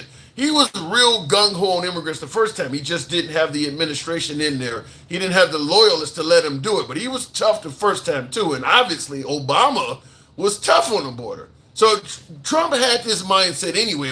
He's not doing this because Biden let a bunch of people in. He was trying to do it in 2016 2016. But like I said, when he was tough on immigrants in 2016, the nation of Canada was telling Hispanics from south of the border, if you can reach Canada, we'll give you asylum. They were offering asylum to to Americans trying to get in this country. All of the caravans that Trump was claiming that Muslim men were in them and stuff like that. They were all, so if it gets tough, the nation of Canada might offer some Americans asylum, just like they also did to runaway slaves. The nation of Canada also during slavery, if you could make it to Canada, they would allow you to live there free. So they have a history of doing that. If for some reason this country did start going down the tubes, and understand Canada's no friend of Trump, so it's possible, because the viewer said I'm too old and I don't have the money. Well, it's possible some of the nations may offer you an olive branch. So don't count yourself out, because people come here, they're dirt poor, they don't have the money. The country was helping them out until Trump came along. Ain't no one taking Americans under any regime. I just told you the Canadians have a history of doing it. So you're wrong on that. The Canadians literally have a history of doing it. You say Mr. Mike says Canada is too close.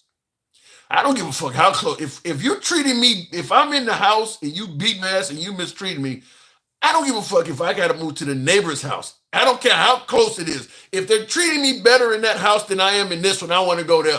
I don't care how close it is. I'm leaving because of the treatment, not because of the distance. I mean, would you be happier in the Congo? Close. All right, let me go back to the box. He said it's too close. We'll go to, what the hell does that say? Did that say Epstein? What am I clicking on? Oh, it must be getting late. What is your name? It's DJ Cheese on man, I even forgot. Just on Epstein's list. Never forget. Okay. Well, Elon is claiming that Trump is on that list. Do you believe Elon Musk? Of course, man. Like how can you not believe that? Like they were friends for decades. Like how can you just deny it, right? They were friends for decades. They've known each other. Their wives hung out together. It's well, it's Epstein didn't have a wife. Epstein didn't have a wife. He had a pimp. You talking about Maxwell? Yeah, she was a pimp. Yeah. And I think that his first wife hung out with him, right? And also Melania also obviously hung out with him. Yeah, Melania was hanging out with him though. That is true. And I think they even met through Epstein. You said what? I think they even met through Epstein. Oh, you think him and Melania met through Epstein? Yeah. I think they even met through Epstein. You're the first. No, I don't think that's true. Well, it's possible because you have to fact. But I'll tell you why. I don't know if what you're saying is true or not, but it's possible, and I'll tell you why. Melania Trump was interviewed by the late Barbara Walters, and she asked her, how did you two meet? And Melania told Barbara Walters that Trump was out on a date with another woman at the time, and he snuck away from that woman and started asking her for his number. And she said, I didn't originally want to give him my number. Like, you're out with this other woman. And he made some kind of indication that the woman he was with was, kind of irrelevant or whatever. She said she gave him her number. So he was at a party when he met her. I don't know if it was an Epstein party, but she said they were on a yacht partying. So it's possible that he did meet Melania through Epstein. Yeah, I could be fact checked, man. Maybe I'm wrong, but I felt like I've read that somewhere. Okay. Fair enough. But I want to talk about pretty much the messaging on immigration with Democrats, how they just pretty much failed, Explain. And well, I don't know if you remember the Obama, the Bush era and Obama era. I would consider Bush kind of like a moderate Republican because even I'm Hispanic, and even my family voted for Bush back in the day. They love Bush. Did they vote for Trump? They did. Well, it's mixed. My guess is it's going to be kind of hard to find Hispanics that are even willing to admit they voted for Trump. But keep going. Yeah, with mine, I feel like it's more like a generational thing, right? So it seems like the older definitely did not vote for Trump. You know, they just know the history of the Republican Party towards immigration, right? Okay. And the newer gen, you know, like the ones that were born here and they're pretty much Americans, right? They're the ones that they're the type that would vote for Trump, you know, and they just don't know the struggle, you know, they don't know what their parents went through pretty much. No. And I think that's why, so they're more Americanized, you know, I would say they're more Americanized than they are Hispanic, right? Because some of them don't even know how to speak Spanish, right? Wow. Okay. And in my family, we got a lot of like white passing Hispanics too. Oh yeah, that has a lot to do. That's what people are saying, that they started thinking that they could pass for white. They started voting with the Republican Party. That's what a lot of blacks are saying. Is they thought they were part of the club. Yeah, it 100% is what I see, you know, and it could be true for other families too. What ancestry are they? Cubanos, Venezuela? What are they? Straight from Mexico, man, Hispanic. Oh, okay. You know? So, but you know, the Democrats and moderate Republicans should just be able to say, because it was a winning issue for them back in the day. You know, they were able to push like legislation until obviously McConnell got in the way of it, and nothing ever got passed through the Obama years. But all they would have to just say is immigration reform. You know, like that was like their slogan, right? Whereas like during the Biden and Kamala years, it's almost like they just forgotten how to say those words, right? And it almost like pushed them to the right on the issue. You know, like I always hear a lot of leftists debate, and they think it's a winning like strategy to say that, like, well, Obama and Biden deported more than Trump, right? It's like that just sounds terrible. You know, it sounds terrible because it's just not a good talking point, I think. Yeah, but here's the thing about it though, with the Hispanic community, what I don't get is there's so much more than just border crossings. I mean, a lot of the other things you're concerned with, you know, civil rights and things like that, are probably going to line up closer with the Democratic Party. Like I was talking to somebody earlier. They were bringing up, you know, vote for me or you ain't black, and saying that no, it's the Democrat Party, that's the racist party, you know, bringing up the, you know, the right freed the slaves and all. And I asked them, I was like, when you look at what's going on today, whether we're talking Muslim, whether we're talking blacks, whether we're talking Hispanics or Asian, like, is there any known civil rights leader that associates with the Republican Party? I don't care what culture they're from. There's civil rights leaders for, you know, for Jewish people. I mean, all of them. Like, do you know any of them that affiliate with the Republican Party? I mean, because, you know, yeah, and I said that should tell you all you need to know. And then I also mentioned there's two groups of people that literally eat, sleep, and breathe racism. One group being the civil rights leaders, like the Jesse Jackson, the Al Sharptons, and Ben Crumps. They can see racism in any damn thing. That group, civil rights leaders, eat, sleep, and breathe racism. The other group is the hate groups, you know, the triple Ks, the supremacists. That group also can see racism in anything. And I said, when you look at who they affiliate with, those two groups, it's pretty clear what's going on. I mean, you see where the civil rights are, and you see where the hate groups are. Like, they're not on the same side. So it's pretty clear what's going on. I said, we can talk about vote for me and you ain't black and all this other stuff. I said, but the people who actually do nothing but eat, sleep, and breathe racism, look what they're doing. That should tell you all you need to know.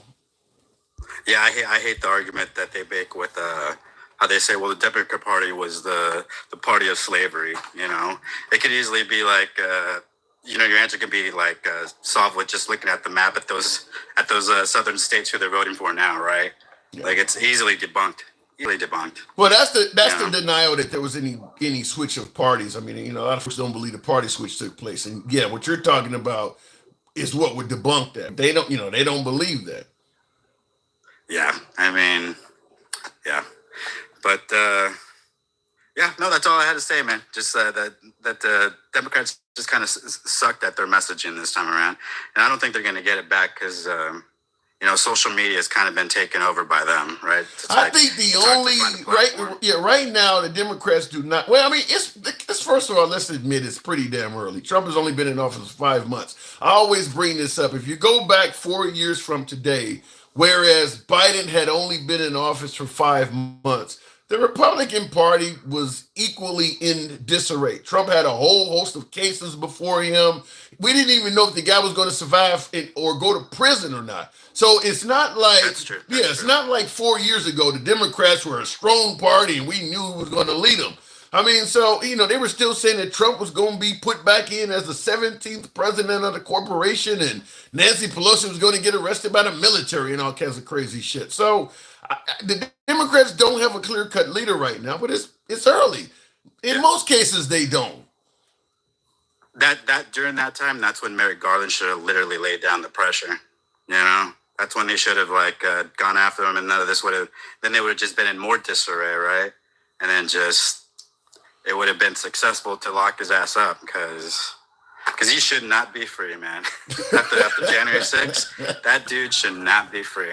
Yeah. I can't believe people still voted for him after that, right? It's just insane to me. Yeah, well, but that is our president, 34 felonies or not. All right, DJ, I'll go ahead and move it on, but that is your president for the next 3.5 years. Watch you all the time, man. Thank you. Thanks for the support, man. Come on through anytime. Appreciate it. All Later, right. And whoever tapping the screen, thank you for that as well. We might get up to 90 if we can. Handsome, I can't stand the way the MAGA lives treat you like. What? You should treat me like shit. Really? I like MAGA. MAGA, listen, we have a different opinion. I get it, but we keep we try to make it respectable. It's an uncensored program, so whether you're MAGA or progressive, you can say whatever the hell you want on the program. It's all about free speech here. So, and by the way, if you enjoy that type of dialogue, I'm going to ask once again, follow the program if you're watching on Instagram or TikTok. Give your boy a sub if you're watching on YouTube. We're here generally Monday through Friday. So if you favor uncensored dialogue, and when I say uncensored, I mean we go left of Bernie Sanders to I'm having dinner with Q. We keep it MAGA friendly. Been that way since day one. Always will be. If you enjoy that, follow the program or give your boy a sub. Biden and Obama actually walked and chewed gum tough on criminal migrants, yet had steady hands to see immigrants traveling from war-torn, corrupt nations granting TPS in DACA. I'm just going to tell you right off the bat, and I agree with that, Will. I think MAGA's anti-immigrant. I mean, this is where you get to criticize me and tell me I'm wrong, fine. But I just believe right now as we stand, I'll say MAGA, but more so the Trump administration. Because that's who's doing it. I mean, I'll leave it at that. Because some of my MAGA viewers have said they don't believe people who served in the military should be deported and shit like that. So I'll just say the Trump administration. The Trump administration is anti-immigrant, period. All of this come here legally. Listen, it sounds better if you say it that way, but you're looking at what's going on. Right now, I don't think you can claim asylum. I don't think there's any way for somebody coming in this country across the southern border to get here under an asylum. I think they've kind of gotten rid of that. And that was a legal way to come here. So, I mean, birthright citizenship is another way that was legal. It sounds better to say we're okay with legal migration, just don't come here illegally. But when you look at what's going on, they are making many of the avenues to come here legally harder, if not impossible as well. They're getting rid of that stuff too. So my opinion based on what I'm seeing is that Trump is anti-immigrant. Same thing with the Haitian migrants in Springfield. They were here legally. They didn't sneak across the border. They're not rapists and murderers. They don't qualify as any of the categories that Trump said, they're emptying asylums, insane asylums. They're none of that stuff. And yet Trump is like, well, Haiti is good enough. Now we're going to send them back home. And that's a lie, by the way. The nation of Haiti is no more, the nation of Haiti is no more stable than it was when they came here. And I'm giving you that from the U.S. State Department website. That's not me speculating. That's not coming from some liberal media outlet. If you go to the U.S. State Department's website, They list Haiti as a level 4 do not travel country. And then they give you all the reasons like people are getting raped, murdered, and kidnapped, drive-bys are common, and all of that stuff. Yet, Kristi Noem and Trump is saying that the nation of Haiti has become stable somewhat, so it's okay for them to go home. Then why hasn't your State Department website shown that? It's as bad as it was when they came here. Level 4 country. I don't think they care. They go home and they get killed, so be it. The argument would be, well, we can't take everybody. Send them all back, says Mike. Yeah, that's it. Just send them back. If they die, they die. Going back to the box. I don't know what I just hit there, but we'll continue on with the program. Hey, contract, go stand in the corner and don't fucking move until I say so. What do you got? Contract says you hate orange man. You eat fish. What? You guys in my comment section are insane. I don't even know where to go with that. You know, people always say orange men bad. Liberals just hate orange men. Can somebody explain to me why he's fucking orange to begin with? Okay, I get the hate orange man bad. Why is he orange? Is it wrong to ask that question as opposed to why you hate him? Why is a human being orange? I don't understand. Why did that happen to begin with? Why is a human being orange? He uses orange makeup. Yeah. I see Sean the great fish or greatest says this guy is an idiot. Sean, appreciate the input. I can't win them all. Border crossings were not as organized under Obama as they were under Trump and then Biden. Obama's huge deportation numbers, were they around the country or were they turning people back at the border? Because he got some massive numbers apparently in deportations. But were those people getting deported that were illegal immigrants being rounded up in the country? Or did he get that number by turning people away at the border? Because I just don't recall, cities talking about people were getting grabbed in different cities all across the country like that. I don't recall that. But he does have apparently huge deportation numbers. So I wonder how was he doing it. Orange tan spray, a.k.a. spray on tan. Yeah, but you're not tanning. You're walking around jumping on Air Force One and in and out of Marine One. You're not... don't you want your tan to look at least somewhat real? Orange? All right. Orange, that's a little bit different. It seems like you got all the money in the world. This is the best color. You can't find somebody to give you a better choice of color. What does that says? Every fucking dim president let Russian commie state in... Okay, you're angry in your comments there, Gary Ford. I don't mind your comment, but you it's like you're typing so angry the grammar is off. Every fucking damn, I guess that says under every president. Every Democrat president let Russian commies. What are you talking about? I don't even know. I would try to answer. I don't even know what that means. Every fucking Dem president let Russian commie state invasions. I don't even know what that means. So I'll leave it at that. Before we continue on, Obama did his thing with deportations on the low. I didn't know about it till this year. Well, yeah, but how did he do it? Was he deporting people all over the country, or was this just simply turning people around at the border? Because there were people bitching about Obama's deportation. And when you say he did it on the low, that's because Obama did not take pleasure in providing people with misery. Whereas the Trump administration in MAGA likes that. You didn't have Democrats bragging, hey, you should have thought about that before you came to the country. And the Republican Party, this is what we voted for. They see somebody getting deported or getting beat up by ICE. You see in the comments, this is what we voted for. The Democrats weren't saying it. And I'm not saying that Obama didn't do this stuff, but yeah, when you're bragging about doing it, you're going to draw more attention. And that's what Trump has been doing, is he's been bragging about delivering misery. So why y'all didn't criticize Obama when he was doing it? You didn't know. If Trump had just did his job and not dumped up and down and bragged about doing it, you probably wouldn't know now. He wants you to know about it. So, okay, well, you want me to know what you're doing, then you're going to get attention for it. That's kind of what you wanted, ain't it? Real quick, if they are asylum seekers, they are here legally. That is 100% true, fish sticks. And that's why folks believe that Biden fucked up at the border so much. And they say that Biden just had open borders and he let in millions of illegals, is because they don't give Biden's presidential powers credit. I mean, under Biden administration, coming here seeking asylum was a legal way of entering.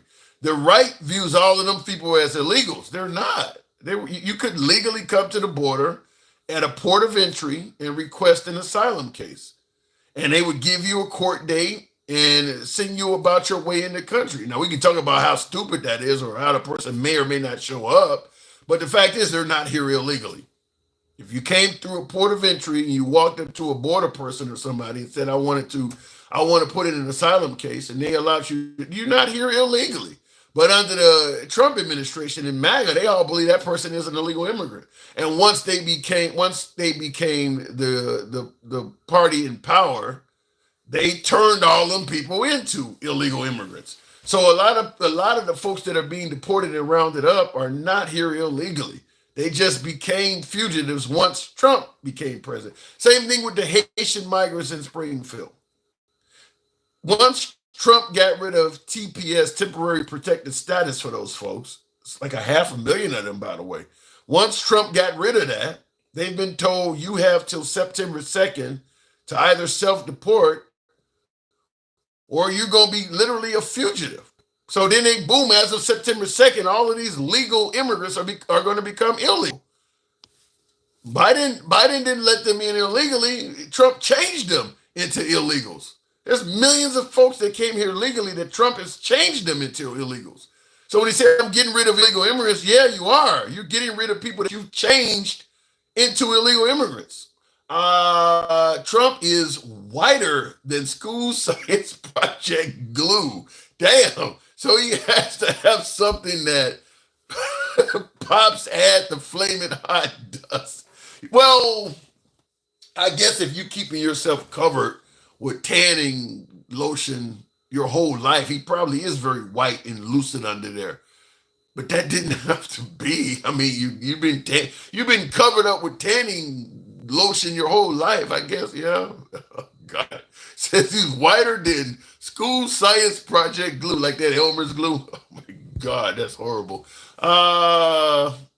Same reason you voted for rainbow flag, huh? Don't know what that means. I guess you someone voted for somebody who's gay. I mean, your comment, the way you phrased it, makes it sound like you don't like gay people. Obama was catching people at the border, criminal offenders, recent arrivals, and repeat immigration violators. He was doing the right way, unlike Trump, Republicans still. Yeah, that's what I thought. To me, that's how I think Obama got the huge deportation numbers, is that he was grabbing people at the border. I don't recall Obama sending ICE agents all over the country grabbing people. I think it was people at the border that gave him those huge numbers. Maybe I'm wrong. Anyhow, folks, I do appreciate the 85,000. Some of you folks did show up and click the like button. Thank you. Everybody has the right to be who they are, love who they love. That ain't the Christian way, though. A lot of this stuff is biblically prophesied. A lot of people who they believe that, the Bible don't favor, man on man. What do they say? Adam and Eve, not Adam and Steve. A lot of the judgment we talk about, a lot of this shit is coming from Christianity. I mean, you got Ted Cruz on TV saying that we should support Israel because the Bible says those who support Israel will be blessed, those who do not will be cursed. So sitting senators letting you know the Bible is dictating how he supports war efforts and shit like that. So a lot of it is Christian based. A lot of that stuff is coming from that. And we're not about to lose our ties to Christianity. But like I said earlier in the live, is that people are picking and choosing when they want to use the Bible. When it fits a narrative, they go with it. When it doesn't, they go around it. It's just the way. I mean, because my guess is, and I'm just saying this, I'm not very religious anymore, but I can't imagine Jesus, who divided a loaf of bread during the Last Supper. I can't imagine that dude being a capitalist. That's not capitalism. A capitalist would charge you for the bread. When we got hurricanes and natural disasters in this country, capitalists actually mark up the prices of essentials. Things like you need the plywood to board up your place for a hurricane. It shoots up in price.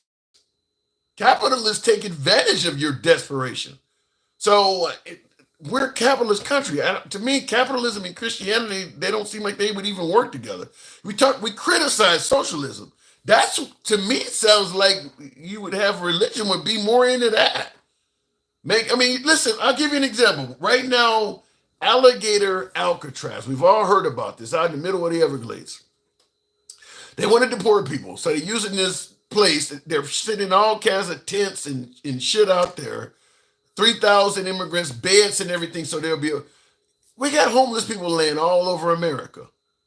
They were able to, within a few weeks, to put that shit together. They said as of Tuesday, I think, that will be up and running, where they will actually have housing for 3,000 illegals so they can start deporting them. You got at least tens of thousands of people laying on the streets, homeless all over America. They were able to do that in a matter of a week or two.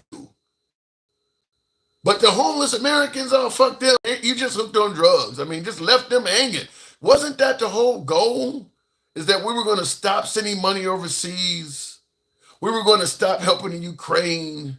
We were going to stop sending money to USAID and all of that other shit so we could help out Americans first. Well, Trump got in office. No more money is going to USAID. No more money is going to the Ukraine. They're getting the immigrants off of welfare, so no money is going to the illegal immigrants. Yet, where are the Americans that are being helped? That was the whole purpose of doing all this shit. Well, supposedly we need to start taking care of our own first. Okay, well, when do we get to that? Because we've stopped all the other shit. But yet we can put up a whole island full of housing for immigrants in the span of a week. I don't think the goal was ever to take Americans. I'm just going to take, and by the way, the big beautiful bill, that's actually taking Americans in need off of various programs like Medicare and Medicaid. There's no money in that to help homeless. There's tax cuts in that shit. So I just don't see it. I don't see the whole notion of we need to stop helping out others so we can help out Americans. Where in Trump's 5 months has he really been talking about helping out the downtrodden at all? I'll give you a tax cut. No tips on, no taxes on tips, no taxes on overtime sounds good. But what about the homeless? There's that, no taxes on overtime ain't doing shit for them. What about them? In the comments, Trump has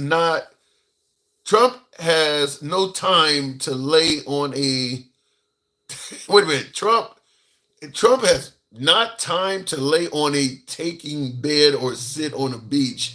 The world looked like a dead animal anyway. I don't know if he looked that bad, but damn. But yeah, I don't get it. The goal was to take care of Americans. I'm not seeing that.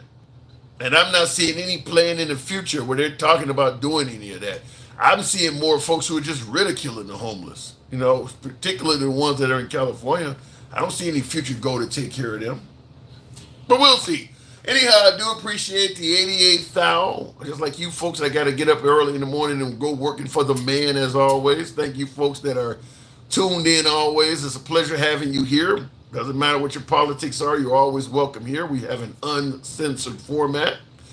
Generally, Monday through Friday, we can be here. So if you favor this type of stuff, yeah, go ahead and give your boy a sub if you're watching on YouTube. Same thing, you'll follow if you're watching on Instagram or TikTok. No time to lay on the tanning bed or lay on the beach. He could. Trump could. If Biden can lay out on the beach, Trump could do that. I will say Trump is a much busier president than Biden was. There's no denying. If you don't like what he's doing, you got to admit he does a lot more than Biden does. I mean, the guy is on TV more in a week than Biden was in 6 months. Trump does do a lot more than Biden does.